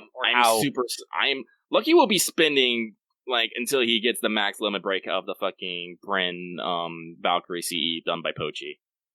There's also the, and then there's Bran Altera, because in the Volsung saga, the Valkyrie Brynhilder's, older sibling is the King Atli, aka Attila the Hun. I brought this up in, like, several Wanteds. I still don't fucking get it, but I guess it was a big deal. It's very weird. It made Nasu do some weird stuff. Well, since I kind of took over the conversation a little bit there, my stuff is altars are good. Love that a lot. That's very fun. I'm trying to think of, like, not necessarily canonical stuff that I actually really enjoy, and I'm gonna be honest, I don't think I've seen too much. Like, I mean, actually, no, wait, I got another one, and it does involve an altar. When Journey to the West came out, there was a lot of Nightingale Lancer altar stuff that's really adorable and funny in its own way, especially with their son, Mordred. Like, that was a temporary gag that became very entertaining, that I still think of to this day as something that's actually kind of funny. It's a good, solid one. That's nice. Alrighty. But the Eggplant Raising Project, thank you for your comment. We're gonna check the time again. We got 8 minutes! We're pretty far along, but I don't think we can get them all done in 8 minutes. I'm sorry! This one from Wrath of the Pharaoh. Dear Lucky Omega, how do you feel about your idea of summoning servants temporarily in battle? I've seen mention of it once in Shimosa and again in Lostbelt 2. I feel mildly confused of it. That's how it's always been. They just never explained it before. Go. Yep. Go. Thank you for your comment, Wrath of the Pharaoh. Moving on to the heroic spirit of Tony Soprano, Berserker class. Top fucking kick. Hope you're enjoying Lostbelt 2 and your adventures in Scandinavian Simulator 2K20. My question for this week is, who is your spook soulmate? What 4 or 5 servants seems to always show up in your roles when you're not looking for them? I have an MB2 and Q2 doing both copies from spooks within a couple of months when I wasn't rolling that hard. Believe me, I am glad that I have them in my Chaldea, but it's a bizarre kind of luck that only get 2 5-star spooks out of the same servant in a relatively smart time.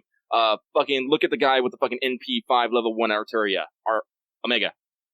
8 Stenos. 8 Stenos. So, thank you, heroic spirit of Tony Soprano, Berserker class. We're moving on to the hissing undead box gremlin. Now, we all enjoy the Chaldea's Kids table for how durable they are, but I have to know, what is your favorite servant relation dynamic that you've seen? The sort of mutual respect between Gil and Ozzy is because they came here to laugh at you. Best regards, hissing undead, para-casual box gremlin. As I said, Drake and fucking Blackbeard is great in my opinion. Omega, do you have anything you want to particularly add about this? No, I'd have to think too hard about it. Like, my first instinct is just, my immediate response is Tesla and Edison being catty at each other and then Helena getting between them. It's adorable. Adorable people, that's it. That's all I got off the top of my head. So, thank you, hissing undead box gremlin. Moving on to Ozymandias, Pharaoh of Zawado. Hey, look at Omega. Thanks for answering my question as best you could last week, Omega. I know it was complicated with all the public domain stuff. Also, I really want a Dark Missions and go well for casting now. Anyways, on to my question. Let's say you can choose a servant to be your sensei, and after completing your training, they can pass on some of their personal skills. Who would be your sensei and why? Keep up the good work, and I hope you guys are enjoying Lostbelt too. Motherfucking Skahak. Teach me primordial fucking runes, yo.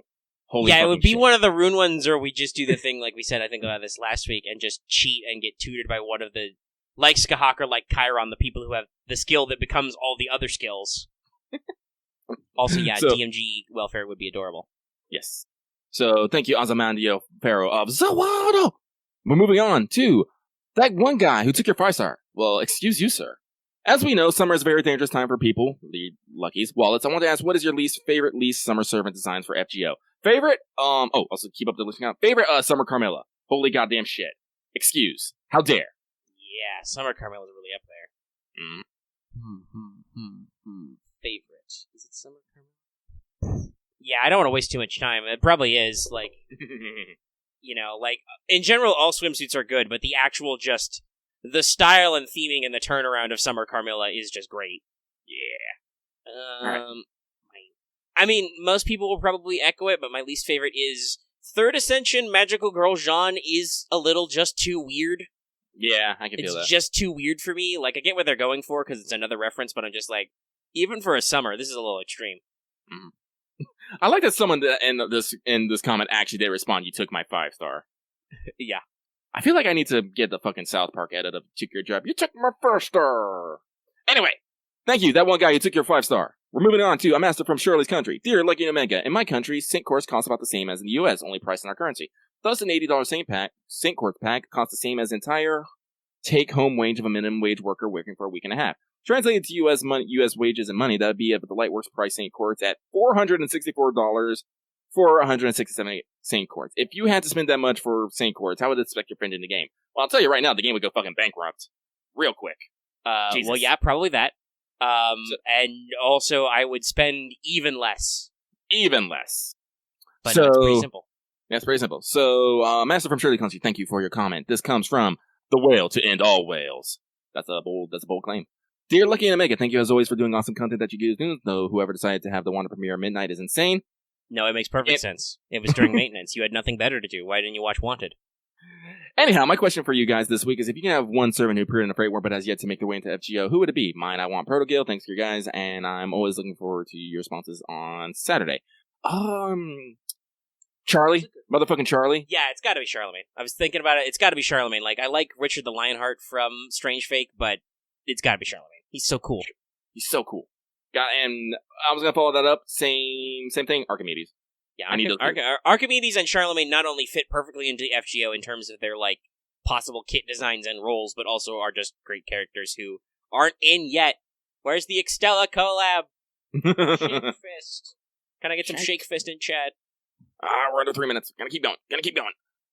So, thank you, the whale to end all whales. Now we're moving on to the guy who stalks at McDonald's kitchens all day. Dear Big Cannon, Daddy and Omega, have any of you got inspired / interested to roll for someone outside of the game? For example, I'm gonna rail for Renez because I had a dream about being her apprentice and expecting a coconut warehouse. What? With waiver. There was a lot of trains in that dream.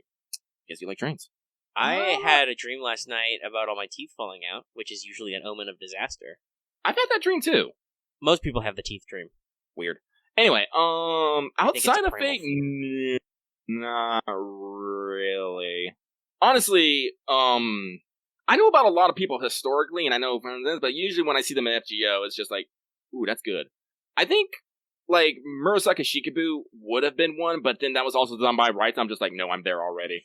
Yeah, I mean, that's the thing. Like, I love mysteries, I love Sherlock Holmes, but also, I actually don't mind him as a character in Fate either, so, like, usually characters who are historical and really cool to me are, like, also their designs. Like, hey, I'm a huge sword nerd, but also Miyamoto Musashi is a hot chick, so it's like, that's pretty easy. Like, Muramasa is a Shiro pseudo. No, he's got his own version of the Emiya theme. It's cool. Like Fate does a really good job usually of characters who are actually interesting to me personally. Like, sure, I'm very interested historically in, like, Alexander the Great or, like, Jeanne d'Arc, but also they have really cool designs and are cool characters in Fate anyway. Yeah. Okay. Well, let me check the timer. We are under a minute, and I'm looking at these questions, and some of these I'm like, what the fuck, guys? I'm sorry, we have to skip that one. Is it skip that one? Fighting game? Yeah. I'm gonna skip that one. Okay, this is gonna be our last question. So this one comes from Alias, the wannabe heron protagonist. Hey, Omega and Lucky, good roll wishes upon you, and since I've seen other people do it, salutations from Portugal. Thank you. Last week you talked about the reasons that lead you to delete a friend from your list, so this week I'll ask the opposite. What are your standards when it comes to accepting friends? What do you look for, and what is an instant deny? Personally, new players I judge based on whether they've been putting in the effort, level servants, and veterans if they have at least one servant that interests me or they don't see very often. Denials are players who don't meet the requirements, or you do something stupid like putting Herc Bonsi on your proto offer. Yes, I have seen this. Wow. Then that's an instant nope. Oh, the timer is off, but we will finish this question. Yeah, so Lucky, I think both probably if we see a brand new person, we're both probably an asshole. I'll accept anybody who's still got a level 1 or whatever mash, because they're clearly just starting out, right? Yeah. Now, obviously, with the follow feature, we don't have to do that, but usually you do that. I think we both talked about this, though. If, like, a week or two goes by and you haven't actually started updating your friends list, I will cut those people then, because they're not necessarily... They don't seem like they're playing the game or very heavily invested in the friends part of it. Yeah. Yeah. It's very much the same for me. I always add new people. Like, as I said, like, Lucky, like, honestly, Lucky very rarely uses supports in actual combat. My supports are usually at the back, because I usually make do with what I have, because that's how I want to do it and whatnot. Usually friend supports are me for using for their bonuses. Usually. So, Like, usually what people's servants have and their skills usually doesn't matter to me, at all. Yeah, Usually honestly, the thing I think is, like, mostly it's if people just have absolutely crazy batshit support setups, I'm just like, okay, I will get nothing out of this relationship at all. Like, maybe if it was in, like, the middle of an event and you had, like, no bother to do an event setup at all, but had, like, you were just showing off, like, all your grailed servants or whatever, I'd just be like, okay, I don't really need to be here for you, buddy. Stuff like that. You know, or the thing with, like, Bon CE's in the wrong place, or black grail on people without offensive NPs, that kind of stuff. I'm just like, okay, smartass. I'm not here for this game. That's usually it. And honestly, most people I just, like, look and I'm just like, okay, you've got servants in all your slots, you're trying, I see some silvers, but I don't really care about that much, just so long as, you know, you're actually, like, leveling everybody and trying, then I just go, like, yeah, no, it's fine. I'll put you on. I get friend. You know, I'm okay cruising on getting that FP just off the fact that I have a Merlin with lunchtime in my caster slot, which is where I get most of my FP. It's fine. I don't care. Yeah, Lucky's actually recently switched his support to be more arts focused because he's an arts user. Mine are probably mostly Buster focused. But and also showing off some of my Grail. But also those units can be really handy. You know, like, yes, my Mordred is in my Saber slot with, you know, Grailed 100, 10, 10, 10. Same with Ishtar. Arash is actually level 91. I didn't have any opportunity to feed her any embers before Lostbelt started, but I'm trying. Okay, you're trying. Now that consecutive quests are here, as soon as they launch like a half AP or something, or like an all quests every day, Omega will be there. I will be on top of that. Mm-hmm. Okay, let me see here. Actually, never mind. I found an image of Scotty dabbing. I'm gonna turn this into a double emote. Dabs. Dab on the haters. Dab on the haters. Though, hey, Daily Melt has also transitioned into Daily Scotty for like this couple of weeks, and he is already losing his fucking mind. Like, have you seen some of these? Like, they are. Hang on, let me pull up Twitter here. Yeah, Let's Daily Melt. Here. Daily Melt. At Palladian per day. It's like, no. Oh my god, I see what you mean. Yeah. Also, I think it's an intentional art choice, but the way Tank is drawing her is that Scotty has huge boobs. Like, well, like, looking at her sprite, I'm like, I think she actually does. I mean, she definitely is not small, but I'm also like, I'm pretty sure they're not that large normally. Maybe it's just the cut of this dress. The fucking plunge dress. Who knows? Anyway. So, whoops. I lost my place there.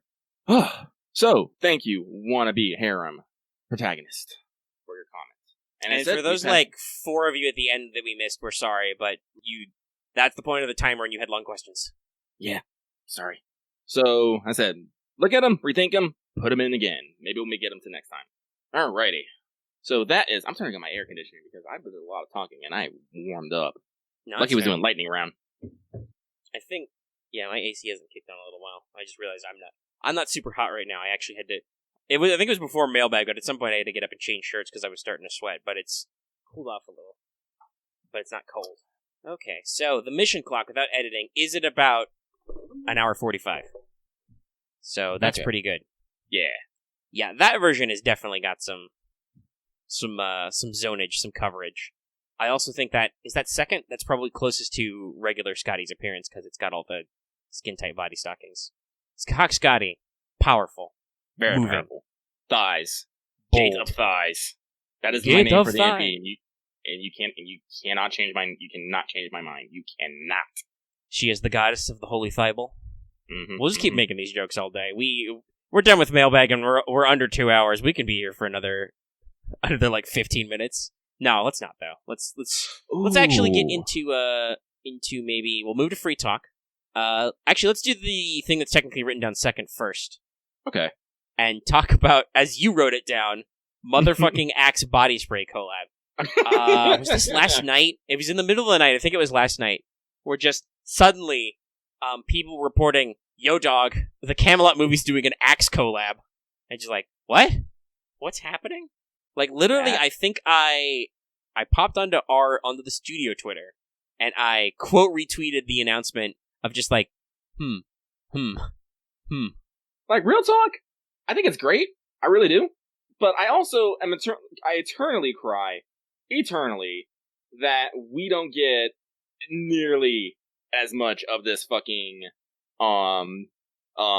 franchise what's the term I want? Brand integration. Yeah, we don't, and maybe that's just how. Because we obviously know how brands can be across the oceans and stuff. Like, we've seen that with other things.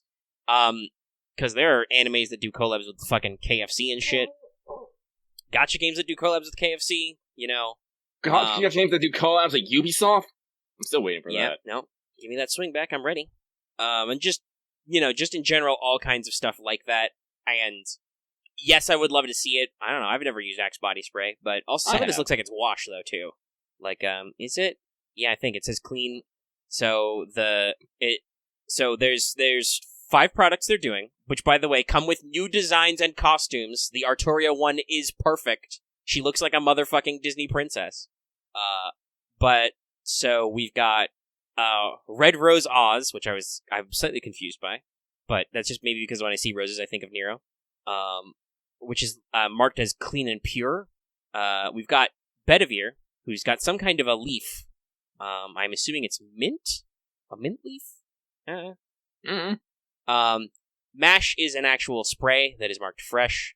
That's either a mint leaf or my immediate thought is Mash vanilla? Mash could be vanilla. I can see that.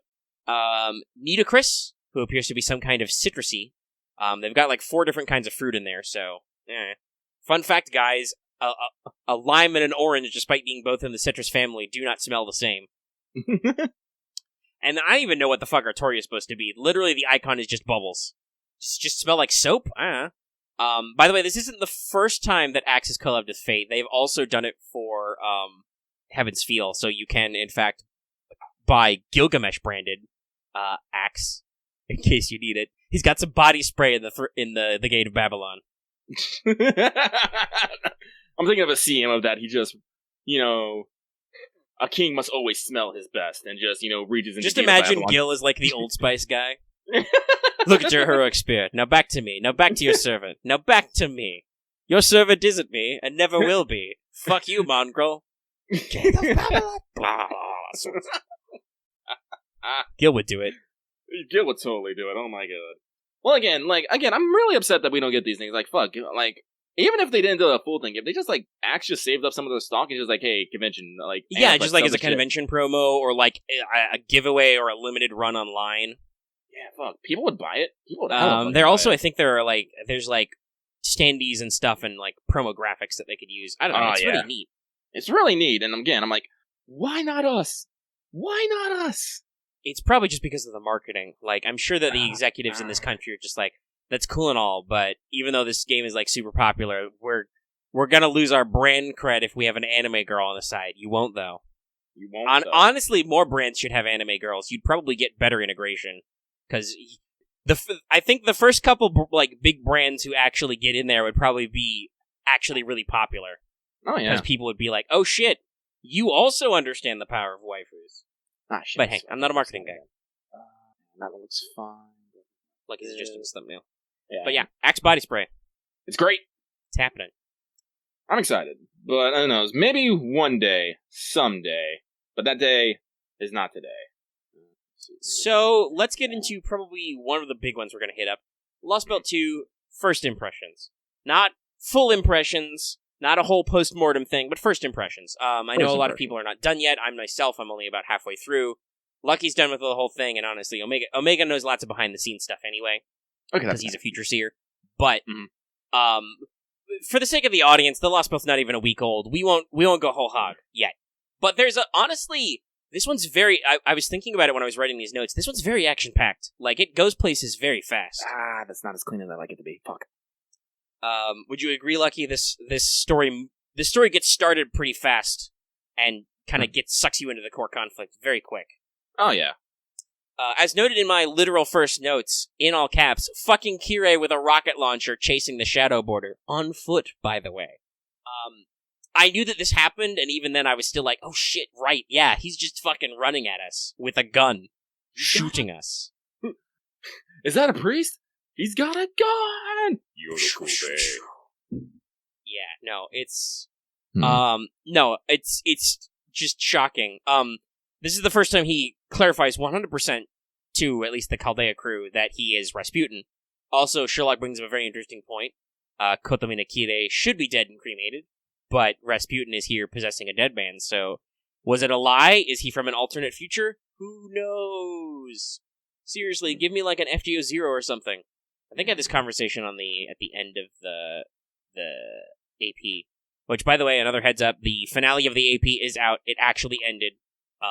We actually finished up pretty soon. It was only about 2 hours. The recording is about 3 hours because I kept everybody around and even got a couple of people from the Peanut Gallery in to talk about a kind of post-mortem for about an hour. Mm-hmm. So it's a very interesting listen. You should try it. The way the finale kind of worked out was very interesting because we had a very smaller, more intimate conflict with mostly just the masters and a couple of servants and the final secret boss, and it worked out really interestingly. Final secret boss. But yeah, so the prologue's very important for plot stuff. One, it's like, well, first of all, we find more ruins of the White Desert, and it's just like they use the soundtrack so well for this. It's just like, nah, dude, this is fucking weird. And it sucks. Mm-hmm. We find a mysterious journal. Of course, we do. Kirei shoots the Shadow Border and recovers Kadok. He pretends to kill him, but doesn't. So Kadok gets to escape. After his handcuffs mysteriously ice over. Though also, I appreciate, it's a couple bullet points down the line, but this is where we start to see Goldorf's character development. Oh, yeah. They went really, there were already hints that he's not as bad a guy as he seemed in the Lostbelt prologue, but definitely the early part of this story, probably because, honestly, he disappears for a lot of the middle stuff, as far as I know, is it goes very hard on, setting up his actual characterization. Mm-hmm. But his plan to interrogate Kadok is to give him cream puffs, to feed him food, and Goldorf is dead certain that Kadok will crack like an egg if he does this, and I'm pretty sure he would. The dude's an alchemist. He already talked about turning, rotten meat into good food. Imagine what he does with good food already. Yeah, Goldorf looks like the man, he got fat because he eats his own creations. Yeah. Never trust a skinny chef. Yeah, that's a good one. And honestly, his rotundity actually becomes a minor plot point later. But we're not there yet. But yeah, so this is interesting. We see a lot of more conversations of, especially Wodaime. I won't say trying to say his first name. It's too hard, even for me. Wodaime and Ophelia talk a lot. And we get a lot more good feel, I think, on Wodaime. Actually, I didn't write it down, but much later, but he says a very important line, I think, for defining Lostbelt and the Cryptors. His message says, human order was not correct, but nor was it wrong. Mm-hmm. Which I think is a very important thing to say about this whole situation. Nobody here is right, and nobody here is wrong. These are all just different ways we could have done things. Well, honestly, yeah, especially what I've seen, it's just yeah, the more I see these Lostbelts and I hear, these stories and what, I'm I am kind of slowly questioning proper, human order, but at the same time, I'm just I look at the Lostbelts that we have gone through, I'm no, not this one. Yeah, there's a lot of interesting stuff here, and we'll probably talk more about that once we do the whole deep dive. But so, Kadok thinks he's gonna get fucking murdered, right? He thinks he's dead because he lost, but, Kirei is nah, you still have your Serious Light command seal. Very special, very important. Do not forget. So you're still important to us, and he whisks him off back to Olympus. Which is interesting. They call it out as Olympus already. Mm-hmm. That's good to know for future. Well, that's interesting because isn't the actual first chapter of LB5 Atlantis? Yes, and in later parts they refer to it as Atlantis. I think it's safe to explain because we're gonna get all the maps and stuff at other points.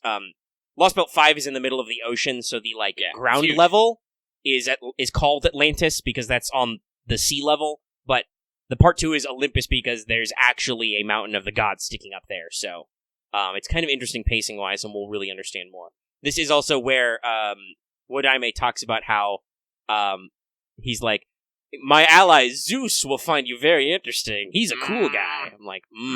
I'm really, that threw a lot of people for a loop when it came out in JP, and I think even now it's going to have a lot of impact, just to reinforce that, man, this guy's really OP. The roots of his tree, which he has named Atlas, already stretch around 80% of the globe. And yet he's number 5. Yeah, so I think these next two are going to be really interesting. But yeah, we got a little off track. You actually wrote this next bullet point, but it's very interesting. So we do another imaginary sea dive, another zero shift thing, because we're trying to get through the storm wall. Well, I think it's important to point that we're not actually trying to stop in this Lostbelt. Yes, we're trying to get to the Wandering Sea because they've got stuff we need to know. And I believe both Da Vinci and Goldorf are like, we'll have to deal with this Lostbelt eventually, but we want to get to our contact and get more information first. And Da Vinci in particular is like, I really want to go to the Wandering Sea and see if they've got a fucking workshop, because Mama needs some new toys. Mm-hmm. There's only so much she can do with the supplies they brought on the shadow border. So we dive into the sea again to cross the storm wall. And we bump into something out there. Mm-hmm. There's something shows up on the spiritual sonar that is invisible to sensors otherwise. And Mash specifically says that it feels like a familiar, affectionate presence. Mm-hmm. But Goldorf is just like, no, not dealing with it. Goldorf doesn't like doing zero dives anyway, zero sails. So he's like, take us up now. Emergency surface. We don't know what's going on. We can't see the enemy. Let's get out of here. And honestly, I don't know. I mean, he's probably not wrong. They're not exactly the shadow border doesn't exactly have a lot of options in the imaginary sea. Yeah, but also, as we found out, do we have a lot of options topside either? No, shit got a little rough. Yeah. But also, easy money is that this is Tiamat in the imaginary sea, because that's where she's supposed to have gone back to. Oh, I really, really hope so. Like, that was her story in Babylonia, was that after they no longer needed her, her consciousness went into the imaginary sea, and big man Gaetia woke her up from there, and she may probably have receded back to there because we don't want to paradox ourselves. Well, as I said, again, Tiamat is fucking immortal.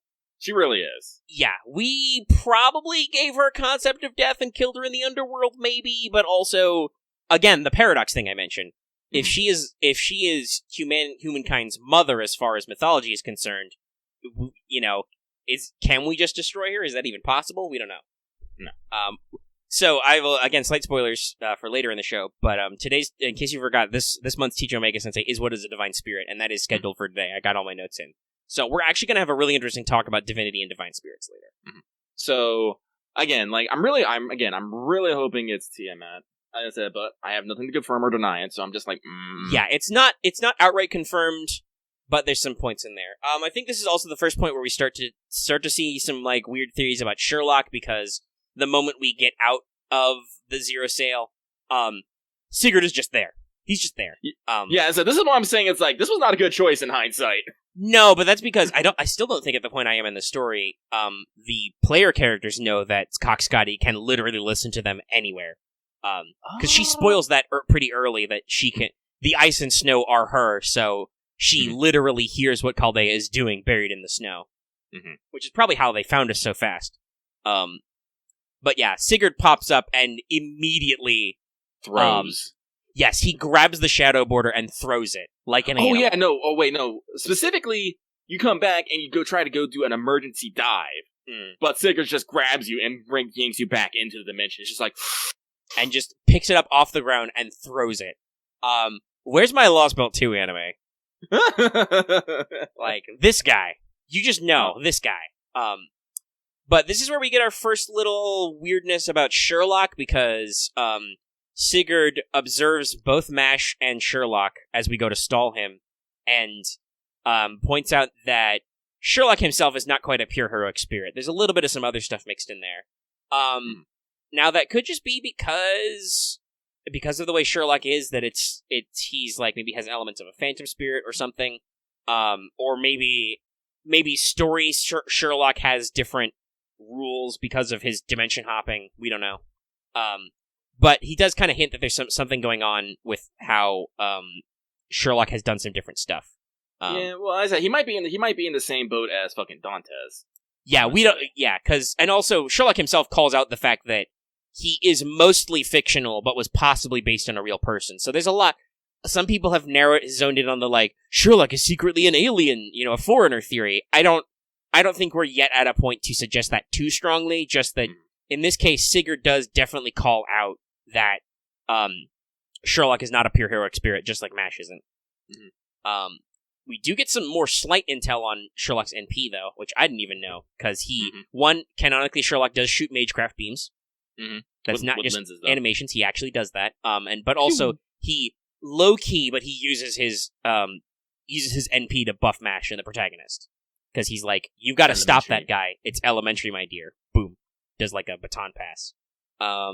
So we managed to scare off Sigurd, but he takes the Paper Moon. And this is where I was talking about Goldorf's character development, because Goldorf's not really a bad guy. The way, is it Da Vinci or Meunier who phrased it this way? Mm-hmm. But it's basically phrased that, like, Goldorf is the kind of guy that treats his subordinates as an extension of himself. If his subordinates are in danger, he is in danger. Like, anything that is a resource to him that is lost is a loss.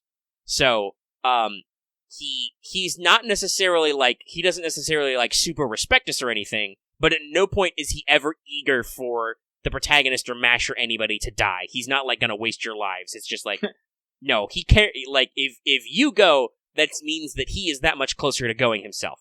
He references his tutor might be having an impact on this.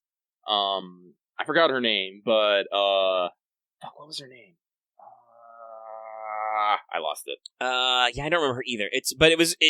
I think he, like, mumbled her name sometime. It's the stern homunculus lieutenant lady from Apocrypha. Yes. The other supporting character homunculus you recognize. She trained him, and she seemed pretty strict, so yeah. Yeah. He's referenced his mountain survival. Too late, yes.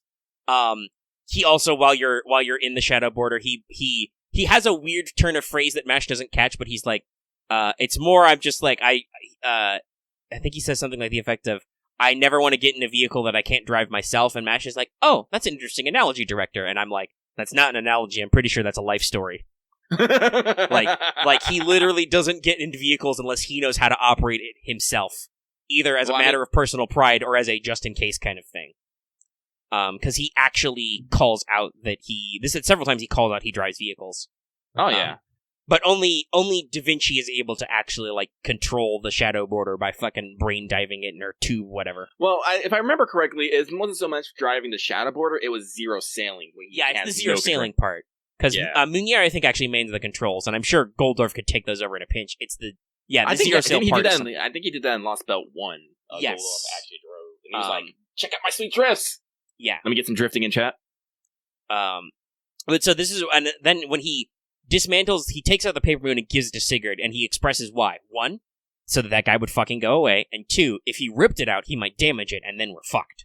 So, like, Da Vinci herself is even like, yeah, he's a little sassy, but I think he's got our best interest. Like, I think the best way, I didn't mean to cut you off, what were you saying? No, let's go for it. I was just gonna say that I think she even says that at a couple points of just like, we find Da Vinci agreeing with Goldorf a lot more in this chapter. I think the way Goldorf is, he's always thinking of the end game, and he wants maximum results for minimum loss. Yeah, that sounds like him. Like he's been through some stuff, and mages in general are a forward-thinking bunch. But also I think the future, like you said, is a big deal for him. That comes up later as we kind of get interest to the shtick for this Lostbelt. Like the fact that all these people don't really have a future or have any concerns about the future. Gerda literally doesn't know what they mean by the future. Oh god, it really bothers him, and I can see why. Because that is the thing. Mages are all about the future. They know that their work will never be completed in their lifetime, so they have to entrust it to future generations. Mm-hmm. I also mentioned especially in the early chapter, there's a shitload of cheeky Da Vinci. Mm-hmm. Mm-hmm. Not so much gaming rep Da Vinci though. That made me sad. Yes, but just in general, she's very, very sassy pants. A lot of the time. And she made rocket skis. They have named after the god of skiing. Actually, I have to look that up. But she gives. We also get to see a lot more Ortonax Mash. which apparently Ordinax is pretty cool. It's got an auto maintenance feature. It does have load balancing. I don't actually know what the fuck the Amalgam Goad is, but MASH references it all the time. I don't think MASH has new profile lore associated with her new skills. I wonder if it's in a materials and I've missed it. Anyway, again, like, I didn't know this. I didn't know this was always the case, but apparently Mash's shield has, like, a storage space in it, and I keep looking at the design, I'm like, where? Yeah, I don't know where either. I think it's in the long body, but yes, because her shield is now artificial, it's no longer the actual fucking round table. She's apparently got storage compartments, she's got the bunker bolt in the bottom, so she has a lot of handy features. Oh shit, this is something I wanted to mention. Foe gets a lot of action this fucking... Yes, Foe, we actually get to take Foe with us. He tags along for the first time in a long time. And the boy howdy does he meets everybody. Mm-hmm. And he's supposed to not be as smart as he was, but he's still pretty on the ball. Mm-hmm. Like, he senses giants and shit before MASH does. He's still talking to people. Yeah. They do one special Foe translation when at least one when he calls out Napoleon. Well, and I'm also really glad they used the term Old Boney. That was the English nickname for him, Old Boney, because Napoleon Bonaparte. But like, and Foe seems to sense good people, and in general, the people who are our allies, and we're like, are you actually on our side? Foe is like, yes, human, this servant is fine. Also, please pet me. I am adorable. I like it. They also did some interesting things with his actual sprite of actually making them hop about and even making a boing sound. I'm like, yeah, they move him around a little. It's great. I will say, I can't remember who said it, but someone called Foe a horse, and his translation was, and Sprite was force? Force? It was Gerda, because she was like, because they don't know what animals are. Another really sad thing about this Lostbelt. She's like, are you a dog or a cat? No, you must be a horse. I've heard of those. And Foe's like, force? I'm 100% sure in Japanese it was Fuma? Yeah, exactly. I was just thinking that, because it would be Fouma? Fuma? Yep. And now we just need to get Ayako Kawasumi to just say, Fuma? Yes. Fa? Lots of Foe noises. Foe, yeah, makes a lot of adorable sounds and hangs out with us, just chills on inside Mash's storage compartment. He's great. Yeah. We punch a lot of giants. This in my note is written down as, I see a snowfield and I want to paint it black, because my solution to waves of Jotuns and Muspels and stuff is just to paint those motherfuckers. Foreigners are great, guys. Yeah, I did Abby and Hokusai got a lot. I have painted so many waves and thrown so many giants into outer space, my dude. just yeet those boys into space. God damn, there's a lot of giant. Well, actually, I should take that back. There's a lot of battles, but something I noticed that they did a lot is there's a lot of only 2-stage battles, and sometimes they only had like 2 enemies in it. Yeah, they've done a lot with compacting. Overall, I think because this is shorter, they've done a lot better job with the pacing. It harkens to some of the earlier FGO chapters in Part 1, where it would be like, and now you fight 9 wyverns for no reason. But generally, these do actually have a reason, and they're not as long as they could be. Like, most of the bosses are pretty softball. Slight spoilers now, but we said this, the dream sequence that happens later, and that's way later, that's quite beyond some of our notes, but this is a dream sequence. Everybody's favorite Cavern King shows up. Lights a cigarette. I like that part. But yeah, it's kind of pointless in the overall story, but it's really neat, and very interestingly, you fight a lot of generic mooks that are really weak, and it's like, it's just an excuse for Dantes to be cool. Like, honestly, especially literally in the first battle where you can only use Dantes. Like, honestly, like, I could like, if they had just kept the fight with the giant guard, I think that'd have been fucking fine. Yeah, because that was actually really interesting. Yeah. The first 2 fights I just found useless, but everything else could have just been fucking text. I mean, maybe just the solo with Dantes would have been okay, because that was like, ooh, look at Dantes, he's cool. He is cool. I warned you'd be fighting a certain berserker, my dude. Yeah, I know. Dude, I was talking to Robin's yelling about not being prepared. I prepared you. Y'all don't listen. Honestly, that was okay for me. Again, threw him into space, dude. Spice! 5 guts, no big deal. I was eating like a couple of... You get a good Hokusai Abbey chain going, and you can eat a couple of those guts per turn. But yeah, no. Yeah, they don't give him all 12, but he gets 5 lives, plus he will do Batcon. Only his guess what? His Batcon Guts is only like 2,500, so it's not a big deal as an enemy. When his 5 stacks of guts are for 30k each. But no, that was actually interesting and challenging. But yeah, we're getting a little ahead of ourselves in the yeah. So stuff. I'm gonna dial that back. For combat, like Sigurd, like at first I thought it was gonna be a pain, but like honestly, a lot of people are like, use your Urale or Orion if you got it. I'm just like, what if I use both? Yeah, that makes him very easy. I am past a second Sigurd fight. I know there are a few. I used Urale both times with buffs and stuff. She does like 200k damage in NP shot.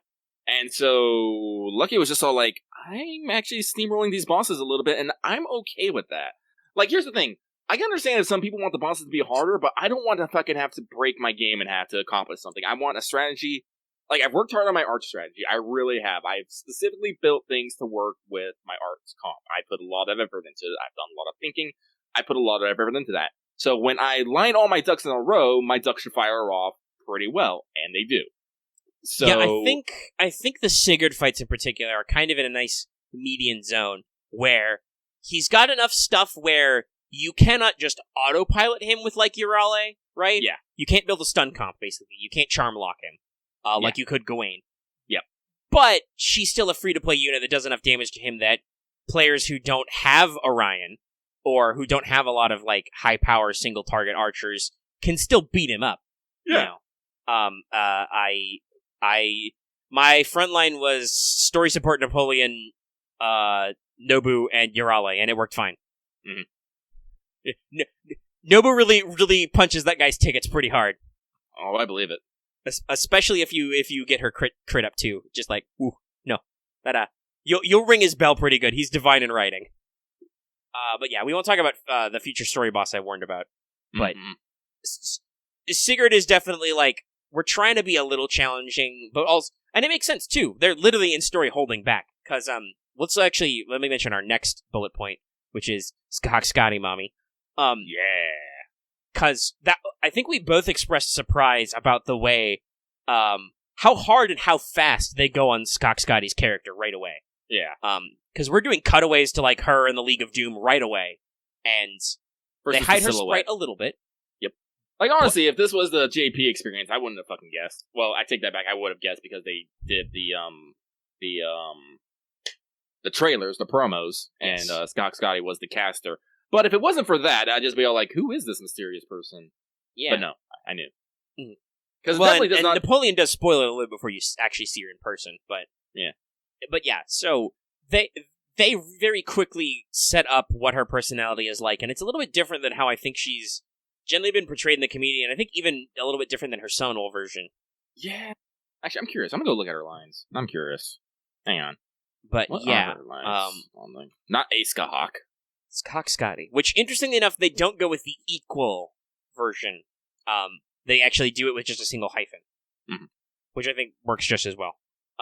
Again, I'm still a little confused over Scotty being a caster, but whatever. It's because of Scotty. I mean, Scotty... regular Scahawk has runes, but I think the point is that she's a caster, one, because it fits the support mold, but also, two, because her role in this is very goddessy, spooky winter witch lady-y. Like, she commands the primordial runes and stuff. Yeah, ish, but then so Scotty was also more known as a fucking, like, huntress and fucking, like, something of the wilderness, so that's why I'm just like, Well, part of that could be, you have to remember that she is a Lostbelt servant. She is a character formed by this Lostbelt, where she spent roughly 3,000 years as the boss. And she would not be a huntress in this continuity, because that's kind of her thing. That's true. I don't know, like... Well, maybe. There's... Natural selection is not killing to Scotty. Yeah, that's true. But there's definitely, we talked about this, she definitely does, very quickly begins her gimmick of, do I love you or do I kill you? The answer to which so far about halfway through this story is always love you. Always. Everything she decides to love. She decides to adopt Ophelia. Ophelia is perplexed and bamboozled. She's okay with Sigurd, even though Sigurd literally wants to stab everybody. He's just like, say the word, boss, I'll stab him right now. And Scotty's like, don't stab anybody. He's like, I'll stab him though, boss. I won't go into details, but you immediately know something is up with Sigurd because he has red eyes in his sprite, but then there's a second when he's about to murder your ass. They turn blue and he stops. So you know there's something weird about him already immediately. We won't get into the details, but it does come up. But yeah, there's a heavy lean on Scotty's thing. Yes, it is a pseudo-servant deal. They do explain that Scotty is synchronized with Skahak, and yeah, Odin. They actually specify Odin actually did that, Mhm. which makes me wonder what the relation between Odin and fucking Skahak is. But whatever. well, she learned the primordial runes from somewhere. And Yeah. the point why they are connected is because they have a similar etymological origin. The name Skahak and the name Scotty come from the same root word, basically. So, Yes. if you want to think about it way too hard, Skahak is probably the, like, multi-generational Scottish, like, interpretation or Celtic interpretation of the Scotty myth. Yeah, Probably. no, it's like, I'm fine with, like, I totally see the semblance between, like, Lucky's beef with this is not the fact that it's Skahak and Scotty, it's that they're a fucking caster. Again. But, who knows? Not, like, honestly, now that I think about it, I really shouldn't be getting mad at fucking Nasu for his fucking, Glass mechanics. containers are weird. They are.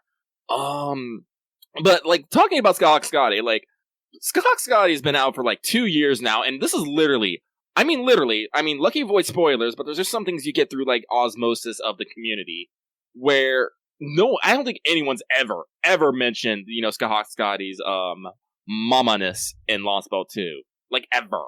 Actually, that's right, I was looking up her fucking voice lines, I gotta double check that. Dialogue. Let me see what we got here. Yeah, no, she's very, very, very, well, literally motherly. Like, everybody is daughters to her. Like, she talks to all the Valkyries like, yes, my child. Like, Thrud shows up later and she's like, and Thrud is like, yes, my master, what do you want of me? And Skahak Scotty's like, yo, girl, I told you to call me mom. And she's just like, okay, I filed it away for future reference. Continues to call her goddess. Oh my goddess, what do you want me to do? And she's just like, Scotty's just like, yes, I appreciate your sassiness. Good child. Head pats. But there's a lot of that sort of stuff. Yeah, they get into a lot of her things. Okay, so looking at her lines, she doesn't completely remove the momminess, but she ups the queenness quite a bit. Yeah, I think I said the interpretation I got from reading her lines was almost a little bit more like Christmas cakey. Like, she is a mature lady, but she's also, unmarried, never really had a relationship kind of thing. Kind of defrosts a little as you get to know her. Although I am super excited for her Bond 5 line, because I'm reading this, I'm like, this is great. Most high-level Bonds are. Sigurd's a real bro. He's just like, he goes from just like, yes, master, awaiting your orders to be like, hey, you put a lot of time and effort into me, so I don't have anything to give you but my life, so it's yours. I am your sword. I'm cool. I'm like, cool, I did put a lot of time on you. Good job, buddy. Let's go punch knife things. Oh, Still God, her during event one. What's her during event line? It's like, it just starts with snore. Huh? It's not like I was sleeping. You're wrong. Jeez, what are you saying, human? Events, festivals should be the only things that our officers gotta throw away to rest. I'm like, she seems like she has some dork moments, and like past her queenly exterior, and I'm okay with this. Yeah. But yeah, so we were talking, though, that they very early, kind of, and honestly, maybe it was in response to what they... I don't know if there'd be enough time with only, like, a few months between them to actually do a lot of adjustment, but maybe they knew how the way Lostbelt 1 was written. Ivan's a very non-character. Like, he is a force of nature in Lostbelt 1. Well, honestly, I think I kind of liked it that way, especially when he does his pilgrimage at the end. Well, yeah, no, like, I won't say that it's bad, but it's definitely different. In Lostbelt 2, they are like, no, and the way it's written is, no, Scotty is an active force in this universe. She is everywhere, all the time, doing stuff, but also not doing everything. That's her love. Like I said, Lucky has this kind of weird feeling. Like, they keep talking on, like, cryptors and their relationship with the Lostbelt. If, like I said, it's kind of a half-baked theory at the moment, but if I was to say, like, certain ones had a theme, Lostbelt 1 would be strength. Like, what is strength and how do you use strength? Lostbelt 2 would be love. What is love and how does it relate? And you can relate those to the cryptors. I don't know if this theory will... Yeah, we'll have to see, because I wouldn't be surprised if there were through-line themes through a lot of the Lostbelts, but we'll have to see kind of how they stack up in the overall I only got story. 2, But like I said, I can't fully explain on the love theme with Lostbelt 2 because Omega hasn't beaten it fully. But love for love between characters and relationships between characters seems to be a big overall theme in this Lostbelt. Yes, and different people's opinions on love. Yes. Because the Valkyries, the mass-produced Valkyries, and Scotty call the Lostbelt her love, her mercy. MASH, literally 200% disagrees. It's very, because the next bullet point, which we can talk about, because this is established very early, Lostbelt's still fucked up. Yeah, it is. This one's a lot prettier, and maybe a lot nicer, like the Yaga. It's not like the Yaga who are, literally killing each other or wild animals to eat. Not like they eat each other anymore, because that's their taboo, but they will definitely kill you so that they don't have to feed you, Strength. Like you said, strength. They're all about survival of the fittest. In this Lostbelt, while Gerda is adorable, we very quickly realize there's something wrong with this small girl child, because, one, she's very fixated on that's just the way things are, right? She's about to get squished by a giant, and she's just like, oh, well, I guess that's it for me. This is just how it is. And then when MASH stops the giant, she's just like, does not compute. You're just supposed if you see somebody about to get killed by a giant, you're supposed to just suck it up and let it happen. And MASH is like, I'm sorry, that's not how I operate. That's against the rules. So, now that I beat the Lostbelt, I kind of have to disagree with MASH. The way that Scott's going is kind of her love and mercy. It's just the fact that her love and mercy isn't gonna fucking go anywhere. Yeah, I think, and I know some of the overall themes. MASH disagrees with the way it's executed without context. I think even with context, while it is probably more merciful than it seems, it's still, like you said, it's not going anywhere. This state of being with literally 10,000 humans has persisted for 3,000 years and outside of outside interference will not change. This is just how things have been going. And that's the fucking killer thing to me, because if the Lostbelt did grow, everyone's gonna know, you fucking take down the tree. Yeah. But it makes me wonder, if the Lost-Belt did have the opportunity to grow, would things have been able to change? I want to put a pin in this maybe until we can talk about the whole thing, but I've actually had some interesting theories, because I know that you beat it and you have thoughts and feelings on it, and that immediately had me kind of thinking about all these Lostbelts. We are definitely, we and the Cryptors are outside influences. We are in a physics equation, we are outside energy, right? Yes. That changes the equation. I'm very curious, because I think that this is all just me theory crafting, but I think that if we do stuff, or even if the Cryptors, but in general, if we do stuff that would make it so that the timeline could advance, would that mean that theoretically those timelines are no longer stagnant and no longer have to be pruned? Obviously they aren't our timeline, so they would still leave the texture of our world, but does that mean they have to be removed from the time tree? I don't know. I could just as easily see that as, the conclusion of Lostbelt is, all those possibilities now exist out there somewhere. Or it could just be Natsu's no, fuck you, you have to destroy everybody's hopes and dreams to get your life back. God. See, the thing that's killing me here is, we have to destroy these Lostbelts for no other reason than we literally have no idea what else to do. And also because it makes the Lostbelt disappear, which is physically the Lostbelts are fucking our shit up. They are physical obstacles to us getting around, and... Well, yes, in that sense, but, they keep talking about how they're going to use this to reverse the... what they fucking call the bleaching? Yeah. And honestly, I actually haven't seen any evidence in stories to say that actually getting rid of the Lostbelt actually removes the bleaching. No, it doesn't. I believe, well, the way the Cryptors phrase it is that it's much like the whole Part 1 plot, where removing only one grail doesn't matter. You have to stop all 7 singularities. The idea is that, as far as we know, if there are no trees, the god can't descend and can't do a correct thing, so we can... Theoretically, that would mean that there would be no risk of them expanding, and honestly, who knows, maybe we could activate our time cop powers and go back and unfuck things. But yeah, because from what I understand, the trees coming down the Lostbelt expanded are something that happened after the bleaching. So I'm what was the event that actually did the bleaching? I think it's alluded to in some of the journals that there was some kind of attack or something. Yeah. We'll get more details on that, more specific details as time goes on. But yes, you are right in that this is definitely like we're doing it because it's the only thing we can do. But also, if we could honestly get some of the Lostbelts to like fuck off and not expand, that would probably be okay. The problem is that I don't know, maybe Wojame seems like he doesn't seem like a bad guy. Like he's very non-assholey, but also he definitely feels like he is 100% forcing a confrontation, both with us and between the cryptors. I do like they get into Wodaime's character a little bit more. I don't know if did you get to the part where Ophelia is explaining what Wodaime did for the cryptors? No, not yet, but I know what happens. But we won't talk about that because that would be spoilers for some people. Yes. But I know it. I know more about Wodaime's character. But just the way he's appeared so far in the Lostbelt is like he's not an asshole to anybody. Like Canis shows up for like 5 minutes. She's still big dick swinging. God, I'm sorry. But then Canis also Scotty definitely pushes her. Scotty definitely pushes her danger button, and you're just like, why would you do that? Why would you be the bigger asshole of this situation? I don't know, because Canis was just about to fucking murder someone just, like, helpless on the floor for no goddamn reason. True, but she likes to fight. Yeah, excuse me, is fighting just murdering someone laying on the fucking floor? No.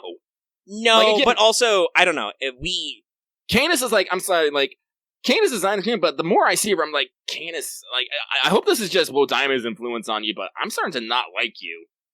Literally come here to deliver a message. Well, it is not necessarily directly Wodaime's influence, but I think she says it. Canis doesn't want to be on their side, but the way she phrases it, I think, in this is that she lost to Wodaime, so she has to work for him. So I think a lot of this is basically her equivalent of job stress. Like, she doesn't get to do any of the things she wants to do, and she has to, like, walk around working for a guy who she doesn't like and who, in her opinion, is a lunatic. Like, she constantly talks shit about him. And people keep getting in the way of her doing the stuff she wants to do, like she wanted to fight Ivan. He was gonna be a big boy. He was gonna be a cool thing, and then we beat him, and it's like, okay, well, I'll get you back. You ruined the Lostbelt I was supposed to oversee, and you got the guy I wanted to get, so maybe I'll poke you. I don't think she honestly cares about killing us so much as she's trying to get a reaction from somebody. And she did from Napoleon, and then it was like, and then Scotty was like, no, you can't do that in my house. There will be no blood. And then she's just These are my children now. I will adore them. And Canis is just like... And I'm secretly like, thank you, Mama. And Canis is just like, okay, so you're crazy too. Anyway, alright, I'm gonna leave. Oh, but I will say that, Scotty did give the fucking low blow, though. Holy Oh, yeah, no, shit. like I said, she pushed the danger button, and it's just like, whoa. She's like, okay, that's rude. Like, I know Canis is being an asshole right now, but you don't gotta be mean to her. Yeah, no, I'm But yeah, so, but Wodaime himself, like I said, he doesn't seem like a bad guy, but he's very much, like, forcing confrontation in a weird way. Like, he's constantly trying to, like, so far, like, encourage Ophelia to, like, grow her Lostbelt, do her job, and Ophelia's like, like, you can tell she doesn't, I don't think she outright says it, but several other characters allude to it, she really doesn't want to fight or compete with Wodaime for reasons we'll get into another time, but, like, she really doesn't want to do that, so, like, it's tough for her. And similarly, like, we don't necessarily want to fight the cryptors or other people either, but either through, like, Wodaime's commentary or just through, like, the way the Lostbelts are, we keep having to have this conflict, right? Like... Yeah, like, again, like, Ophelia never, like, honestly, like, Caddock was kind of a little bitch, but he wasn't necessarily a bad guy. And same with Ophelia. Caddock's not really evil, but he has a chip on his shoulder, and for us in particular, he's like, I don't want to lose to that guy, for reasons. Strength. But, and Ophelia, well, like, especially, like, you've been to the castle, so she really wants to be friends with Mash, and, you know, trying to talk to share Mash. I feel a little slighted, because I feel like Ophelia never fucking talks to me. Like, I'm standing right there in this fight. She only ever converses with Napoleon, for Napoleon reasons, or with Mash. Well, honestly, like, reading into it, like, from what I understand, Ophelia never really talked with any of the other guys either. That's true, fair. She seems like a close person, but to me, it's almost like, I mean, standing right here. Even Wodaime is like, hey, I'm your senpai. What's up?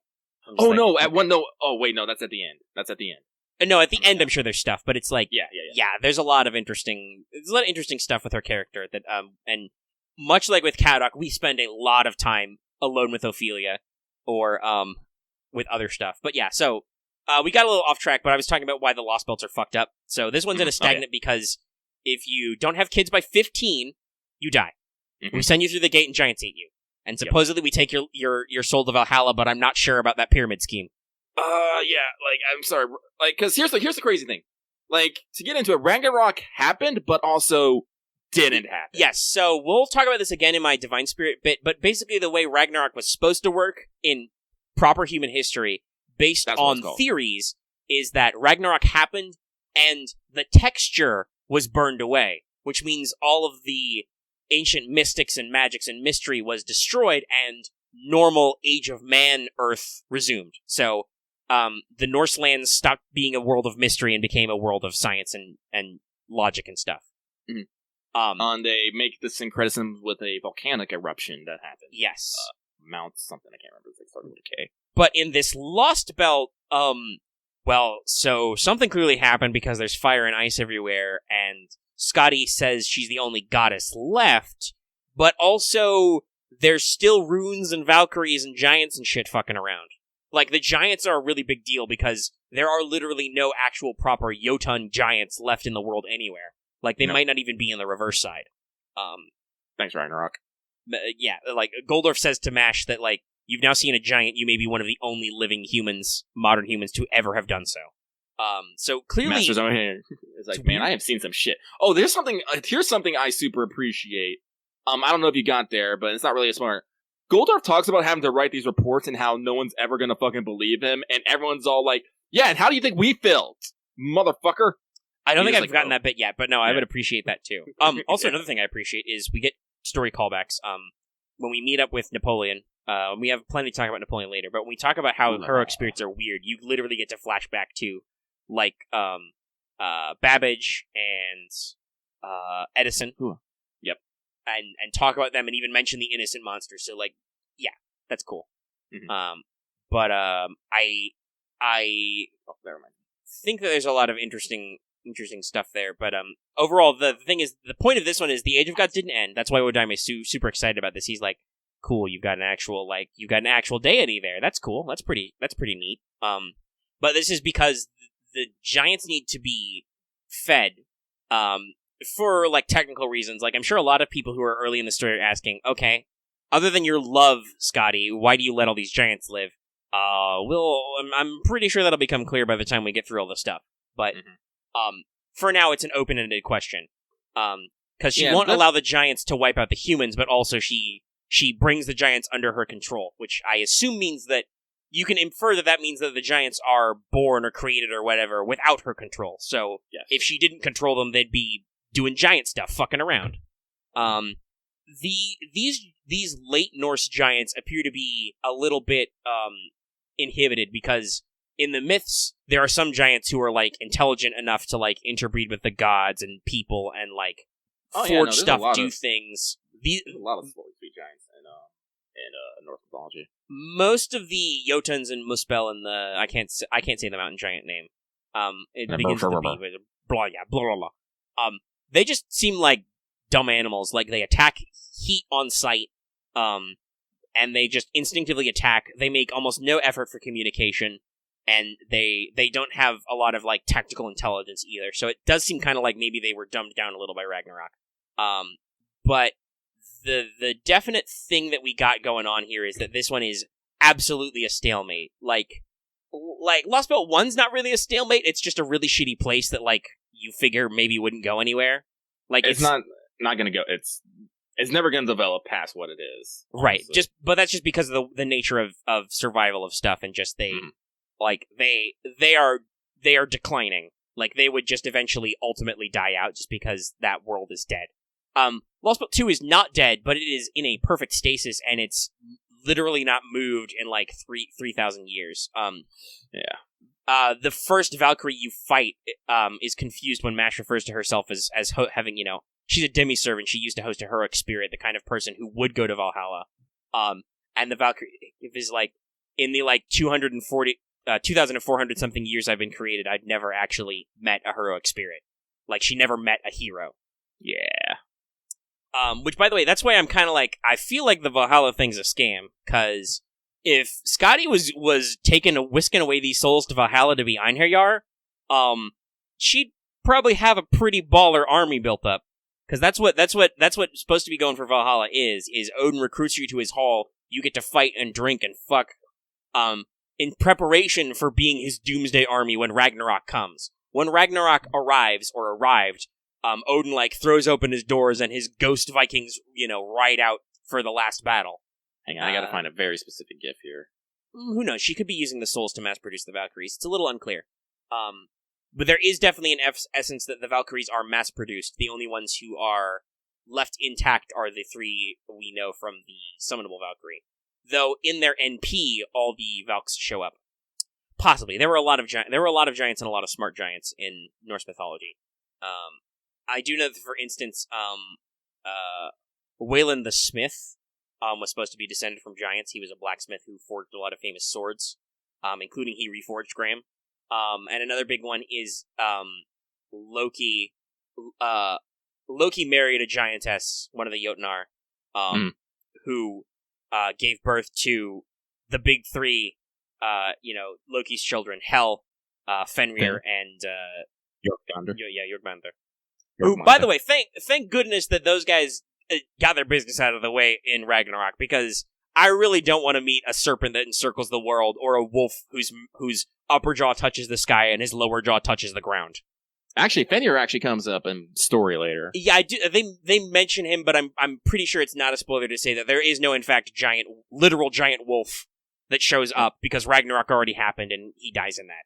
Actually, I was actually going to there's a lot of cool just Norse creatures just going on and doing shit, and I'm just like, I would love to see some of these as servants maybe one day. Yeah, there's a lot of weird stuff. And but BT Dubs, Fenrir is canonically a servant. We've talked about that absurdity that was Amari, or whatever her name was, canonical servant in a Fate Extra Last Encore drama CD, that she summoned Rider fucking Fenrir. And I'm just bamboozled. I'm perplexed. Why wasn't this in the anime, and why can't I summon Fenrir yet? Why can't I have a giant world-eating wolf? Excuse me, Rogue Robin. There is nothing too bullshit to be a servant. Skahak kills gods. Yeah, no. Fenrir would be a strong anti-hero power with anti-divinity traits. Yeah, just he gets to kill Odin, and he gets to nom. He eats sun. Tyr's arm. He also eats the sun. Well, again, actually, I should mention that there's some stories where Fenrir eats the sun, but other ones that Skull and Hati. The idea is that Fenrir is bound by his 3rd chain until the sun and the moon are no longer in the sky. So either Fenrir's kid wolves actually catch the sun and moon and eat them, or Fenrir just gets so swole, chained up, that he gets to eat the fucking sun and be like, I'm free, bitch. Yeah. I remember. But yeah, there's a lot of interesting Norse stuff, and it's not like these people's little Norse peasant village, which has a number, by the way, which is part of it. They really sell the creepy, almost fascist-y, livestock or perfectly controlled themes, where it's just this is creepy. This isn't, I don't know how evil this is creepy. Yeah, when I get context, it makes more sense, but it still doesn't, Yeah, no, and I assume it's because she doesn't want them to, freak out, but, Scotty does nothing to support these people. Though the primordial runes exist and protect their villages, none of them know magecraft. It's optional to learn to read and write. Gerda's never learned, for instance. She says this. Oh, actually, I think I know why. Scotty mentions something about this. There is no strife in her land. And yeah, that's right. She does say that. There's no violence. And there's no factions. Now, this is me being the entirely pessimistic, humans are born evil camp. When you have knowledge, you usually tend to seek more knowledge. Yeah. And well, and interestingly, that's something, I think this is an interesting counterpart that you said this, Lucky. Konoskaya brings that up. She says that humans are creatures who will support, love, and fight each other.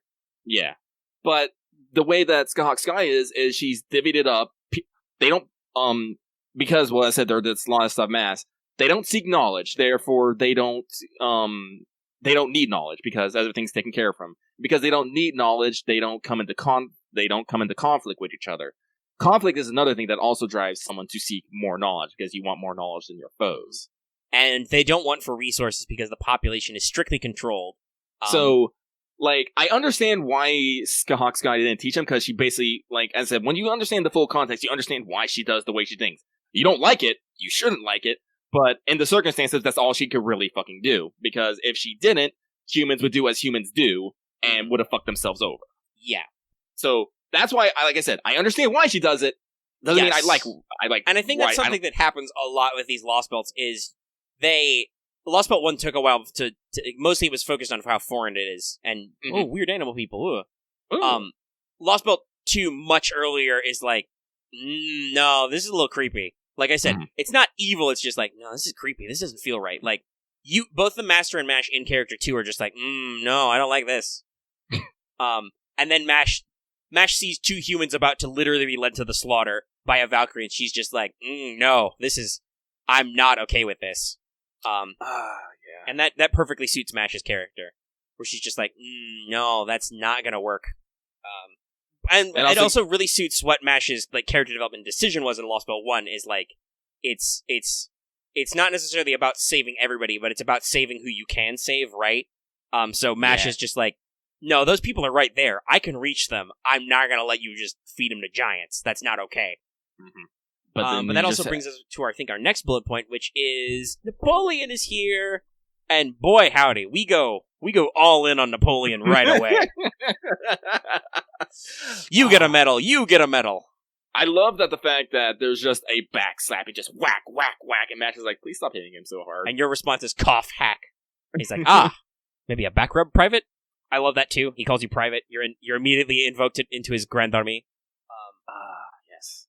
And I like that even Napoleon is like, yeah, I'm not exactly historical Napoleon. As a heroic spirit, I'm the guy who's made by the people. And he's not wrong. Like, Napoleon was ambitious, but also, he was just popular. He came back at least once because people were like, man, this non-Napoleonic republic sucks. Where's my Napoleon at? If I remember correctly, at one point, I think he actually breaks out and goes back, and the Paris just literally opened itself to him. Yeah, the French are like, oh shit, Napoleon's back, I love that guy! Free party! But yeah, no, he says this a lot, he's like, humans, don't lower your faces, look up, I am here. Like, I don't know if it's a direct All Might reference, but he's very All Might in his characterization. Though, interestingly enough, his NP line does say, I am here, but he uses ore. He's very boastful. Very boastful. Oh shit, I was gonna mention. I love how he keeps talking about, man, I'm fucking tall. Yes, he brings that up immediately. He's like, nothing's short about me. Because that's a myth, by the way.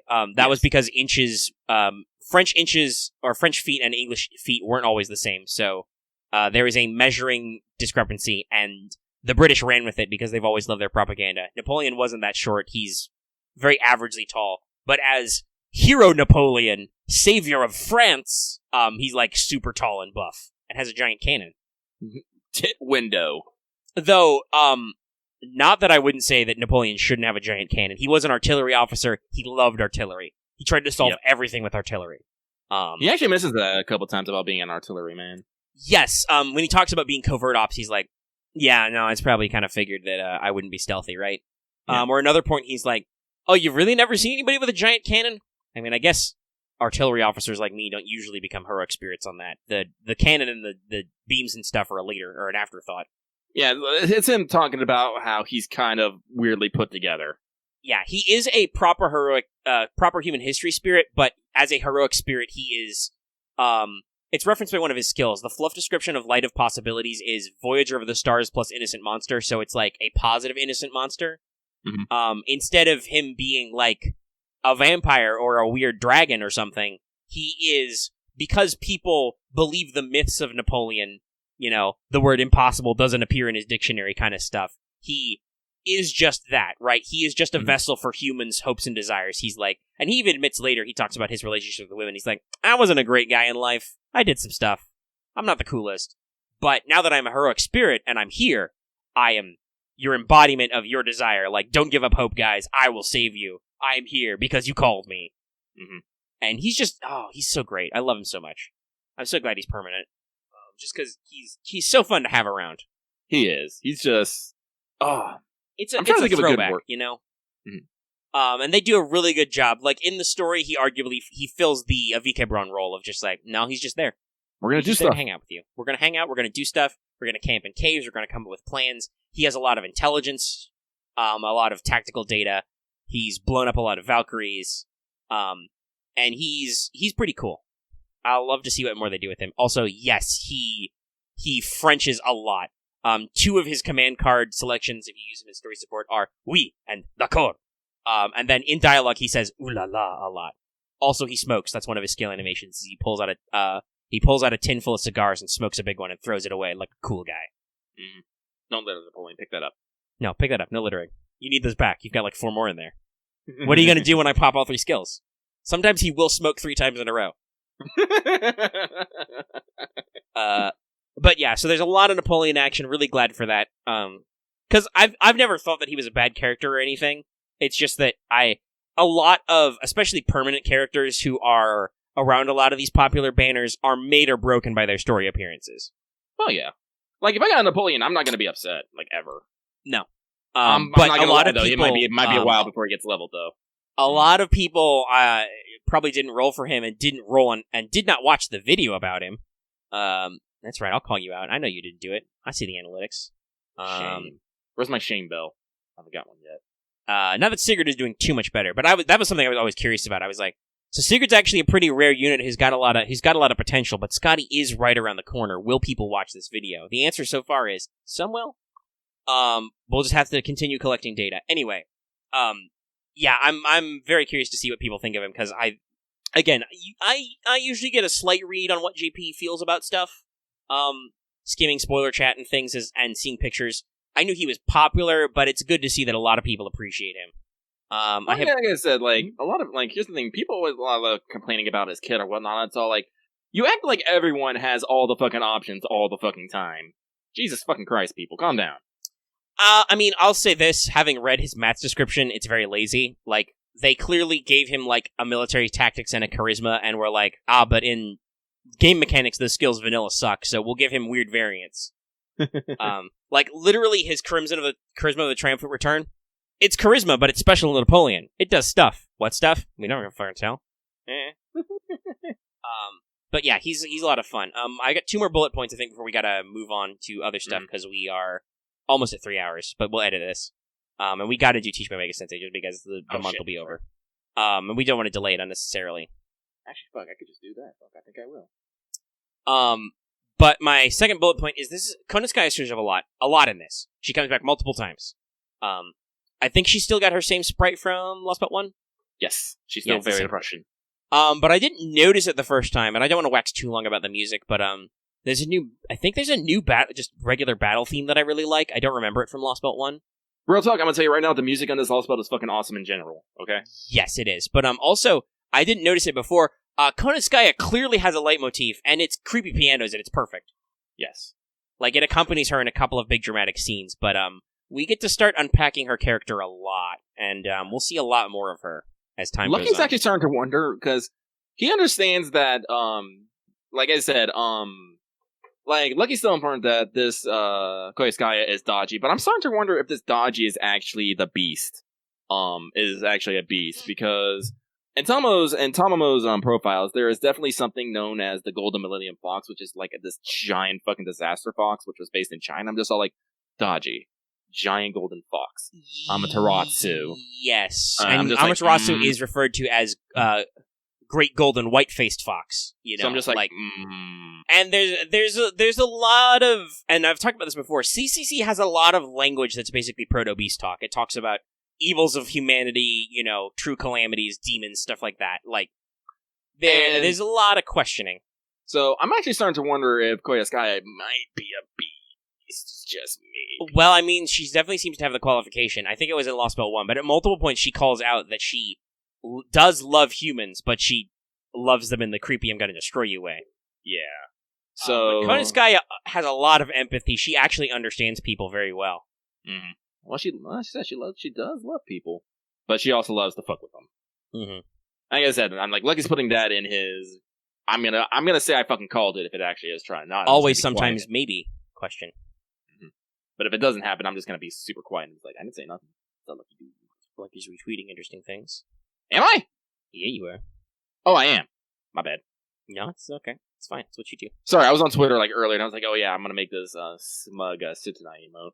I mean, I'm pretty sure we've established that she is actually Tomomovich, but that would be channeling the Daji, because it's actually, I don't think it's ever been clearly established, because Tomomo has access to all that stuff, but she's also was just a Japanese, like, peasant, so I don't know if those are supposed to be, like, multiple lives that Amaterasu created, or if it's just syncretism got in there, or what. We'll see.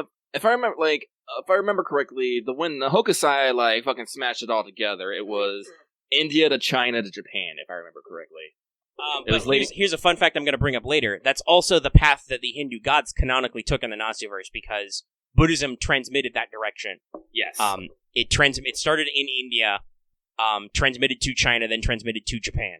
Yeah, if I remember, she was first Lady Kaio in India, then Daji in China, and then Tamamo. And she was given the name Tamamo, but she was a peasant girl that caught the interest of the court and was given the name Tamamo no Mai. Mm-hmm. So yeah, it could be a thing. But as I said, Nasuverse is gonna Nasuverse, so I don't fucking fully know. But yeah, my final bullet point, slight spoiler, but also slight not, because we've talked about their story locked units, but we do run into Sitonai, or possibly Shitonai. But also in story, Sitonai's just like, yo, just call me Ilya. Sup. I'm a tiny fragment of a thing that touched the Holy Grail once, and also, I'm 3 guys now! But the only note I think I want to get on that is just Sitonai faces. Just We got some motherfucking Taiga Dojo level faces up in here. Did I save it in the right? Yes, I did. With her fucking cat smile and her wavy eyes, like... By the way. Nah, bro. Yes. Good. Yes. That's the one. Yeah, lots of smug big sister Ilya energy. But also, I'm pretty sure, because she's not going to be released until Halloween. Spoilers if you guys didn't pick up on that part yet. In the 2 years you've been doing this show, I'm pretty sure she's not going to be playable or nothing. So I do feel kind of like it's a little bit of just like, Again. Like when she shows up in story, she's just like, "Hello, let me help you. I'm going to take a nap now. Bye." Well, I said they gave her like for a reason, because in case you didn't like slight spoiler, one of the Divines. They actually go a lot of the way out of this. So small spoiler. One of the divine spirits inside Ilya is Freya, which they explain in game might be fucking Scotty's stepdaughter. Yes. So there's some things there, and it comes up later. She does show up again at the end to help, but no, she actually does not become playable at any point. So we're probably not going to see her till Halloween when it's fucking only land. That's when they do her banner and make her retroactively story locked. But yeah, it's interesting that she is a very classic alter ego of she's a high servant basically. She's got Ilya's body and face, but it's well, if you're gonna list it, you can go ahead. I can only remember Freya off the top of my head. Oh, okay. So it's first of all it's Sitonai, the Ainu hero. Yes. I can't remember. It's Freya, the goddess, and then it's Lohi, who is actually an evil witch in Finnish mythology and a goddess. Ilya's got some interesting. Ilya Sitonai's got some interesting stuff going on. She talks about it like being them arguing roommates in her head, and Napoleon is like, "This sounds bad." Let me go post this in for these fuckers here. Oh, let's drop the bomb on them in general. Yeah.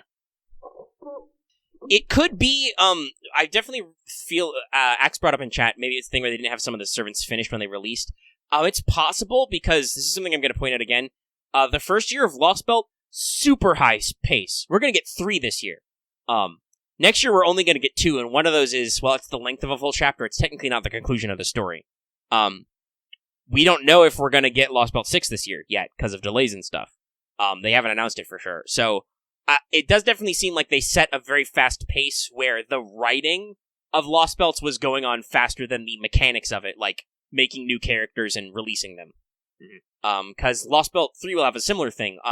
Old Man Lee will be retroactively story locked to it, but he doesn't show up until Benny Enma Banner Part 2. So they yeah, now that I think about it, yeah, like Halloween's only like probably like it's only a few months after. Like originally, it was only like a few months after that. Same with like Old Man Lee. It was only like a month or 2, and they're like, "All right, we got him done." Fuck. Yeah, so it's just a slight gap where it's just like it wasn't a huge deal, but it was just a little bit of time, to give them that extra space so that they could release the Lostbelt story and then move on. Mm-hmm. But yeah, let us then go ahead and... Well, okay, I'll ask you, Lucky, how you feel about this. We are just now at 3 hours in the raw audio. But there will be probably plenty of editing to get that out. Do you want to do Teach Me Today? Because next week we're going to do the full Lostbelt 2 thing. Yeah, we're probably going to spend at least like an hour and a half on that. All right. Well, yeah, 1 hour and a half on that, an hour on Mailbag, and half hour for like news and stuff. Like next week, let's see here. Well, it'll only be the 3rd, so we won't have anything, but we might have some new JP stuff. We'll have the interludes and whatnot. We won't have our anniversary, but who knows what the fuck JP will announce. Yeah, okay. I'll lightning mode this. It's not super long. I'll blitz through pretty quick. I was actually kind of surprised. Like, it's a couple of pages, but it's pretty easy to explain. Here's what's up, guys. Teach me Omega-sensei. I'm going to explain a divine spirit. So, first we got to define some concepts. 1. A divine spirit is the highest class of nature spirit, which is itself in a general class of spirit. In Nasuverse terms, as far as I can tell, spirit, literally the word rei, like ghost or spirit, is just something that has a spiritual body. Anything that can be, it's not necessarily physical, anything that can have a non-physical corpus, but their exact origins and abilities depend on the classification. That's probably another whole Teach Me segment. Though that might also get lumped into the phantasmal one, because a lot of spirits are also phantasmal species. It's weird. The short version is that if there is mystery about an entity, like a ghost, you can't prove a ghost doesn't exist, so there's mystery there, thus the world lets that spirit exist, and sometimes even fills the gaps. Like, humans are like, I bet fairies are real. The world's like, yes, fairies are now real. So, nature spirits are spiritual entities born from nature. They embody natural objects or places or natural phenomena. These can include true ancestors, which I have written in parentheses in all caps, Eco-Terror vampires. Because that's Tsukihime, bitches. Seriously, I'm not kidding. Elementals or divine spirits, and generally they are created or supported by Gaia, not the goddess, but the planet brain thing. So humans don't fuck shit up too much. Alaya doesn't remove them with the counterforce because most of the time they're part of the balance of nature, right? So they're theoretically supposed to be here. They're supposed to keep us from fucking shit up too much because then we'd kill ourselves. So back in the Age of Gods, by the way, we did this one already. If you need refreshing on how that works, go check out that Teach Me. Gods were just gods. They were just a thing. They were formed by human thoughts and powered by their worship. However, as the Age of Gods declined, humans distanced themselves from their deities, which degraded their abilities, which reduces them to mere divine spirits. As we've seen in FGO, even something that's quote-unquote degraded to a divine spirit can still pack a wallop, so. Some gods also lost their divinity by redefining themselves in the collective unconsciousness by either being monstrous or shitty. Example, see Gorgon, who is basically Medusa moving from goddess to demonic beast. So much so that Servant Medusa has a severely reduced divinity, and Gorgon I don't think has any. Or if she does, it's really low still, too. So, gods have 2 origins. We've kind of mentioned this before, we'll go over it again. They're objects of worship that are either natural phenomenon objects, like, say, somebody sees a mountain and is like, that must be a god. So they see a storm, the sun, etc. These are your pretty typical, like, Protean chthonic deities. You know, we're like, oh shit, the sea, it's all powerful and it kills dudes. There must be something running it. God of the ocean. Dude, that mountain's really tall and it kills us all the time with fire. Volcano god. Simple. Easy peasy. Lemon squeezy. The second category is arguably more interesting. This is either humans or others who became worshipped by the gods or otherwise obtained their powers, being reborn as a deity. Heroes and messiahs fall into this category, but also gods that are created by worshipping aspects of civilization. If agriculture is your thing, right, that's how you live, and you pray for agriculture, and you create a god of agriculture, that falls into that second category, because that's not a natural phenomena, that's just you assigning divinity to a aspect of your civilization. That's how you get a lot of god kings and stuff. Tyranno Spacious Star is weird. I don't know if she's directly in my notes, but there's a couple different things we'll probably run down here. Her first form, Astaroth, is like that. Or Astarte is the one who got degraded by Christian mythology to be demonic. But there's also some other interesting stuff there. So, where was I? Okay, yes. Short version on the end of the Age of Gods, seriously, been there, done that, is that gods formed or governed the rules for the world and its texture. Texture's a big deal, you should hopefully understand what it is, though. So, while these guys were omniscient and extremely powerful within their own portfolio, they couldn't evolve or reach new conclusions on their own. So they're limited in the rules, basically, that humans established for them. A lot of this comes up, by the way, in Lostbelt 2. Wojime literally says this about humans. We should have used the gods rather than just worship them, like actually worked with them to do stuff. So humans, as they spread and diversified and rapidly advanced each generation, we got less and less close to the gods. This diminished their worship and thus diminished their identity. I think the relevant analogy for this is, I'll use another Lostbelt 2 analogy. It's like the mass-produced Valkyries. They're gods with capital G are basically programs of mankind and the planet executing the rules of nature. And they can't rewrite their programming on the fly. Like, if you're the god programmed to run the ocean, basically, by human worship, you run the ocean. And then if what humans expect out of the ocean or what they know the ocean is changes, you can't change so easily. Okay? Simple programming analogy. Remember, Nasu likes sci-fi. And has been claiming gods are like automata for literally years. So, let's see. That was that one. So what form of this diminishment takes place is different in different pantheons, actually. This is relevant to what we're talking about right now, or earlier today. Gilgamesh rebelling kind of pushed the Mesopotamian gods towards losing their full godhood, whereas for the Norse, Ragnarok actually happened. It destroyed the texture of their mythos, and the gods left. They're gone. They're done now. Götterdämmerung literally means Twilight of the Gods. The deities of Greece and Rome got their original deific forms beat up by Safar, the White Giant, which led to their slow decline in normal human history. And canonically, the Hindu gods moved and followed Buddhism, gradually moving to Japan, which we talked about earlier. So basically, all of this means, too, that eventually gods we know were reduced in power, and also mystery declined. Stuff like thunderstorms, earthquakes, whatever, became less mysterious and became more, no, that's just what happens when blah blah blah happens, This means that ultimately the gods were reduced to divine spirits. They have spiritual forms, but can only physically interact with humans via indirect means, such as possession. Yes. So if Ishtar wasn't also Rin, she couldn't exactly fly around fucking our shit up. Now, ultimately, in the Age of Man, divine spirits have been reduced so much that they've had to retreat to the reverse side of the world, or become little more than phantoms or wraiths, like the remnants of Poseidon Drake beat up for her Holy Grail. That's an actual thing. She actually found the remnants of the divine spirit Poseidon still kicking around in the physical realm, and booped his snoot and stole his Holy Grail. So, does this mean that divine spirits technically exist? Probably. Though obviously they're going to be much weaker to human cognition and not have a lot of overall power, but also neo-paganism is the thing, so it's not like they don't have worship. And they're still part of our public consciousness. It's just that by normal Naziverse rules, they probably can't exactly interfere with anything, but it could be a plot point at points. The fact that technically some of these divine spirits might still be kicking around in the reverse side. Yeah, that's a solid one, Loth. Drake, you own this? I own this. That's pirates. So, divine spirits do have a couple of special attributes besides being spirits and being worshipped and stuff.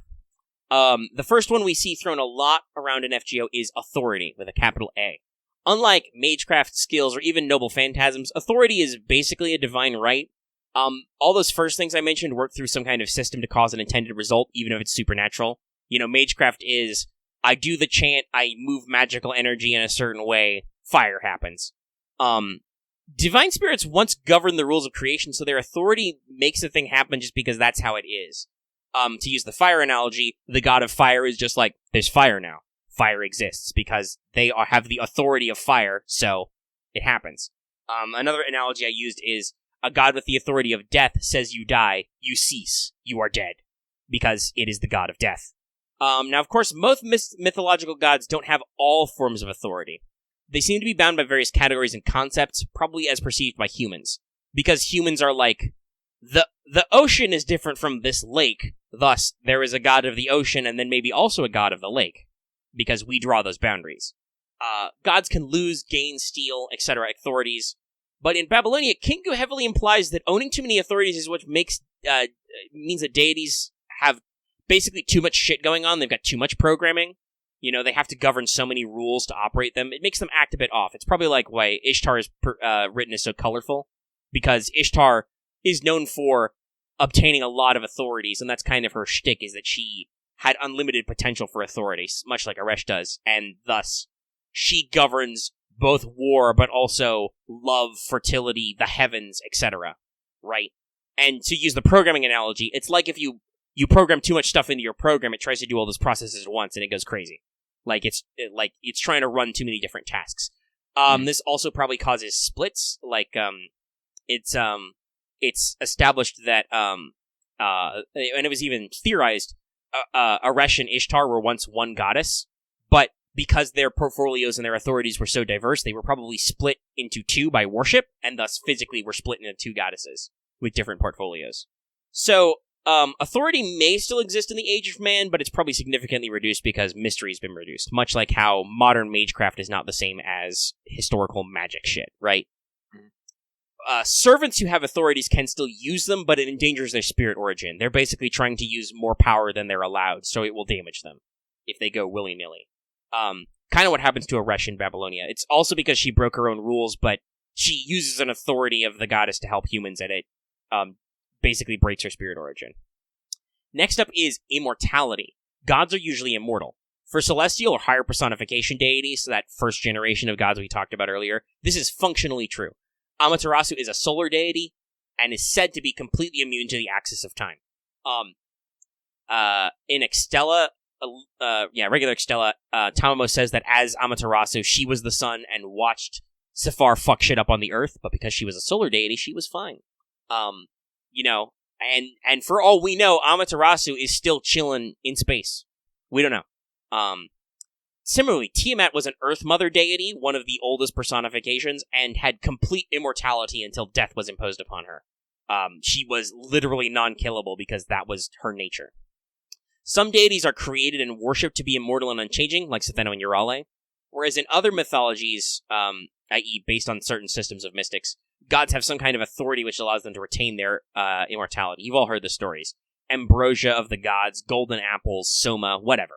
Like, the gods have access to a mystery item which lets them keep their immortality. Are they still immortal as divine spirits? Unsure. They definitely seem like they're still vulnerable to murder.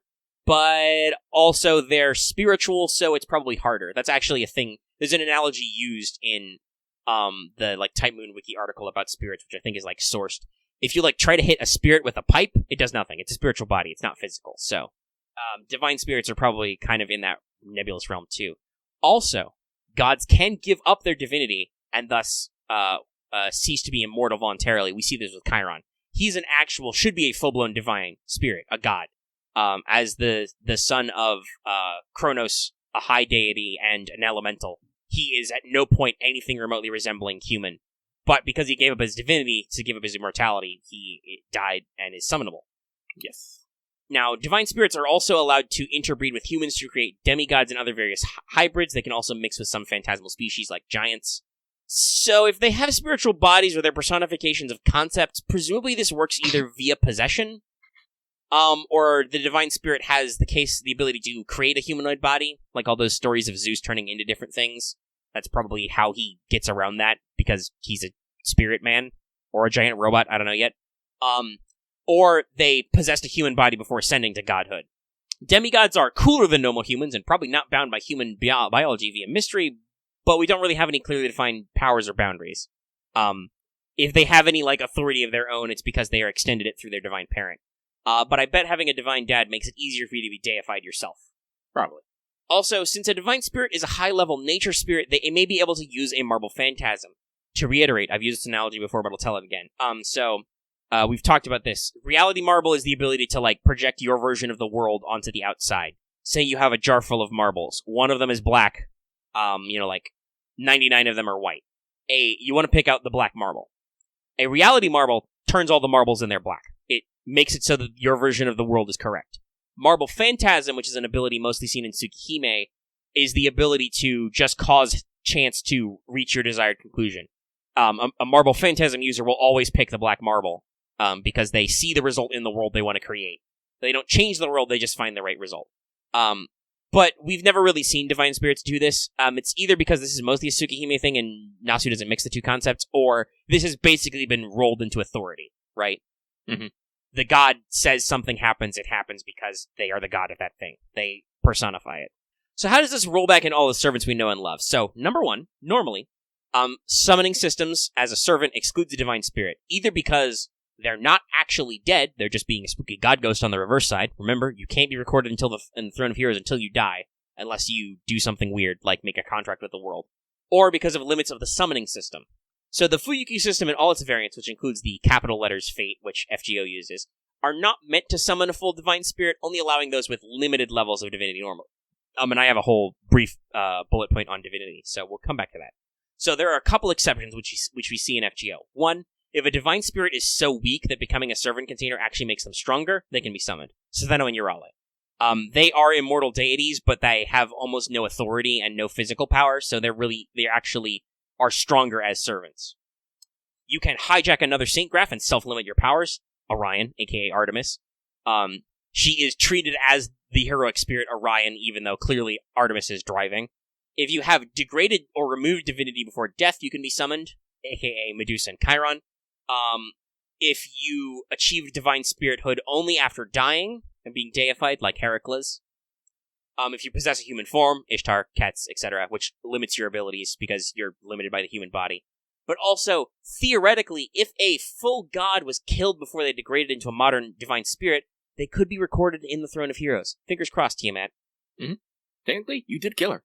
Yep, so it could be that she's recorded. We don't know. This was just a hypothetical I found that I immediately ran with because it makes sense. If you were a god who died in legend and never became a divine spirit who, like I said, might just be a spooky god ghost, you're dead and could be recorded. So we'll see.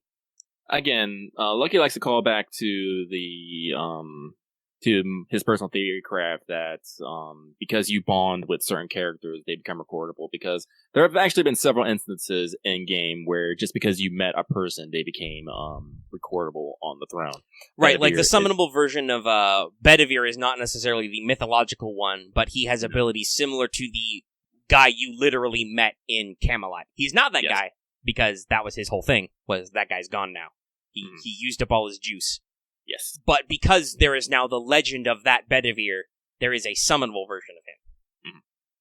Mm-hmm. Also, so the Moon Cell actually records even divine spirits in its database because it records everything, but for balance purposes, like a good computer, it doesn't normally summon them in a Holy Grail War. BB, cheater that she is, pulled from this data to make her high servants. BB was like, oh, you have records of super broken OP units that aren't allowed normally? I'ma steal that. So then, what is actually the skill Divinity? Which is, I'm sure, what some people who asked this question were wondering about. Divinity is a skill, which, remember, we've talked about this before too, but that's just a catch-all term for the Holy Grail recognizes it as some ability. It's a thing to do stuff. You know, much like riding is recorded on it's literally recorded on your character sheet. You can ride. Cool. Awesome. And this, the skill form of Divinity measures in an objective and in no way bullshit scale of E to EX how much of a divine spirit that servant is. I was being sarcastic there in case you can't tell. It's incredibly bullshit. But anyway. The higher the rank, the more of a hybrid divine spirit you are considered, and any servant who has an A rank or better is an entity who themselves actually reached the throne of gods. Like, they actually achieved godhood in some level, or could. In fluff and mechanics, Divinity actually gives you the ability to nullify certain other skills and reduces enemies' defenses, because you're part divine spirit. So as a quick breakdown, E rank is usually reserved for those who had their divinity severely decreased in life, like Medusa or actually Bryn. Bryn was a full divine spirit or demigod, but Odin was like, I cast ye out. Same with Get out of my house! D rank is usually for those who are very distantly related to divine spirits, such as Caesar or Phaon. They are both many generations descended from a divine spirit. C rank is either for children of minor gods, Semiramis or Achilles. Like Achilles is part god, but his mother was just a sea nymph, you know, several generations removed from big deal gods, so his divinity is low. Or they are demigods who have had their divinity reduced in some way, such as by demonic influence, like Shuten. Yamato Orochi is a divine spirit, but also he's a horrible monster, so she has a low rank of divinity. Or by doubt, Iskandar. If Iskandar's legends are true, he's a son of Zeus. He should be a full-blown demigod of probably a B rank or better. But that might have also just been some weird urban legend his mom made up, so D rank. Or C rank, rather. Sorry, losing my math. Saints also seem to average a C rank. Martha and George are both C rank divinity. And the way this works is they're part divine spirit because they were worshipped. So B rank is then for full demigods, Arjuna, Ku, Penth. literally your dad or your mom, but mostly your dad, because that's how these myths work usually, was a god. Or those who are seen as related to very prominent deities. Sigurd, for instance, is rank B. He's not a direct child of Odin, but Odin is his ancestor, and Odin interfered a lot in his life, so he's a big deal. Similarly, Altera has a rank B of divinity. It doesn't make any goddamn sense, but because people called Attila the Hun the Scourge of God, they thought that she had divine authority, which she didn't, so her rank is quite high. A rank is reserved for those demigods who achieve some form of deification after death, Heracles, Karna, or are incarnations of a full god, like Tamamo, Rama, Jaguarman, or otherwise have exceptional divine spirit qualities. Like, there's a couple of others, like Gilgamesh, for instance, is 2/3 god, so his normal rank of divinity would be high, but because he distanced himself from the gods, his rank as an adult is low. And then, no, actually, because Divine Goddess Core is a composite skill that is reserved for certain deific incarnations. It not only has divinity included in it, but also includes the skill Golden Rule body to indicate an actual immortal body form. It is usually reserved for pseudo-servants who are possessed by a divine spirit, high servants with divine elements, or actual incarnated deities like Setheno and Eurale. It indicates that the body is literally one of a goddess. So, for instance, Ishtar and Aresh have, I think, a B rank because they are pseudo-servants. They are a goddess, is essence, possessing a physical human's body. Parvati is similar. Irie has a low rank of Divine Goddess Core because she's not really a divine spirit, but because she's a holy grail, she possesses aptitudes like a goddess. She's not out yet, but Skadi has this at rank A because she's a full-blown deity inhabiting a physical body. And interestingly enough, so Stheno and Eurale have EX rank because they are literally incarnate deities. Ketz also has an EX rank. She's the only other one who does. And basically this is because she has a human host, but that human doesn't limit her anyway because apparently that's the way that the Mesoamerican gods worked anyway. So she is basically like an incarnation of her divine self. Her powers are limited, but she's basically just Ketz. There's no other human stuff in there. Well, I mean, if it's following her own rules, then yeah, why not? Yeah, basically. So that's kind of how that works. Like, you could even argue, like, even though Skahak's a pretty powerful entity, she's still not a god, so Skadi reduces her goddess core rank because she is limited somewhat by Skahak's physical form. Also, Skahak's not dead. I wonder if that fucks with things anyway. Possibly. That is a point, by the way. Skahak's only summonable in FGO because history was incinerated. And arguably that's why it makes sense for her to be limited, because whenever you actually fix the timeline, Skahak stops being dead. That's a very important point. You have to be dead to be recorded unless you voluntarily sign up for the Throne of Heroes, basically. I wonder if the Throne of Heroes was all like, well, technically you're recorded, so I guess I can't say no now. Yeah, but it's funny. By the way, we didn't talk at all about the OVA that was on the stream, but it's adorable. You should watch it. Yeah, I'm so glad they translated that. Yeah, I'm glad. It's already like several years old in Japan, but it's good that they covered it. You'd be surprised how many people don't. I can't remember. I can't think of the actual fucking name, but Fate School Life. School Life. Thank you. Yeah, it's a 4 comic that's still ongoing. Slice of life. Before we get too far off on that, I just want to round out my last point is that in FGO terms, as a skill, Divinity gives you a flat damage boost. Goddess Core does this plus a big debuff resist. They're called class skills in FGO because they're passive skills. They're not really class skills. They should really be personal skills, but that's how the game mechanics work. And that's basically all I got on Divine Spirits. They're not quite gods anymore, but they're pretty close, and they do a lot of stuff. But they have a lot of rules. Shadows of their former self. Because that's the whole big Natsuverse theme, is just things get less magical over time. I cry. Until they get sci-fi at the end. It's weird. Like, sometimes there's some post-APOC stuff, but there's also a lot of, like, no, but the future could be cool, though. But yeah, that's everything. What's our mission clock? We're under 3.5. We should probably call it here, then. Yeah, what I was going to say before you asked about the mission clock is my voice is already getting tired. Oh, no. I yelled about this. I gotta go finish Lostbelt, too.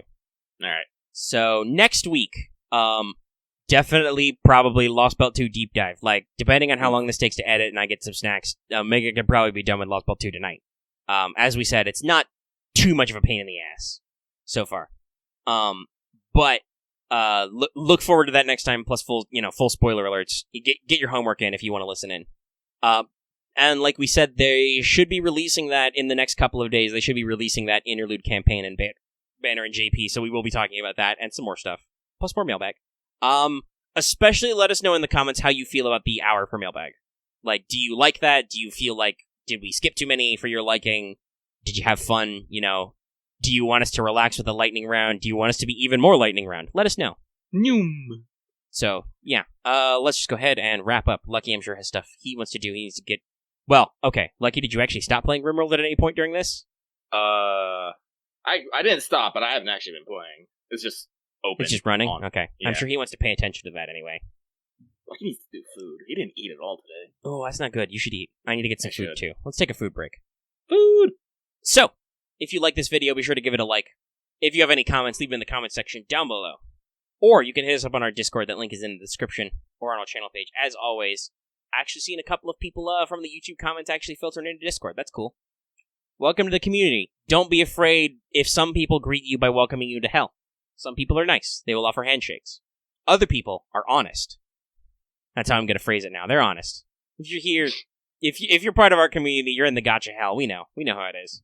Big baby tears. Also, of course, if you're new here and haven't already, please subscribe to our channel so you can always get our latest videos. And don't forget to hit that bell. Sorry, my enunciation's starting to go down as my voice leaves me. Hit that bell for notifications so you always know when we post a new video or when Lucky streams. You never know. The stream might go away. I'm joking. Though also sometimes it does just go away because Lucky goofed it. I think, I've probably eaten it. Not very often, but I've probably eaten a stream or two accidentally in my life. But yeah, check that out. You know, notifications let you know we post a new video. Like when we post a Wanted at midnight because they've just announced the banner and it's going to be live right away. Just saying. And of course, like it says at the front of the show, consider supporting us on Patreon. You can get access to this episode early in audio format for as little as $1 a month. Don't be scared off about the sales tax thing. Hopefully we fixed it. Patreon won't shut up about it to me. But I believe we've done all the stuff we can to make it so that you have to pay the minimum sales tax. Hopefully it's not a big deal. If it is, take it up with your local constituents. It's not our fault. It's your government's fault. But starting at as little as $1 a month, you can get access to the audio episode early in audio format, downloadable. And that's usually pretty fast. Like when I say early, I mean like literally it'll probably take me like 2 hours tops after we cut this off to edit this and output it and all that. And it's right there for you. And at higher levels, you can get access to stuff early and lots of other goodies. And it really helps us out, really supports us. Though our YouTube revenue for this month is real good, real goo. It just takes a little bit longer for us to see that. Daddy Googlebucks has to sit there and count his money for a while. Google makes a lot of money. They do. Actually, though, that's funny. I will mention this talking about Patreon money. Patreon supports allow me to do stuff like order FGO wafer boxes from Japan to open up in a video, and I don't own them yet because they haven't actually been shipped to me or arrived to me, but technically I have purchased them with money, so maybe I do own more Fate merchandise. Who knows? Look forward to that video sometime this year, probably. I hope. We'll see. But I think that is the show. So, we will say goodbye. I'll take a deep breath, and we'll move on. Goodbye, everybody. See you next time. Goodbye. Time for a food bomb.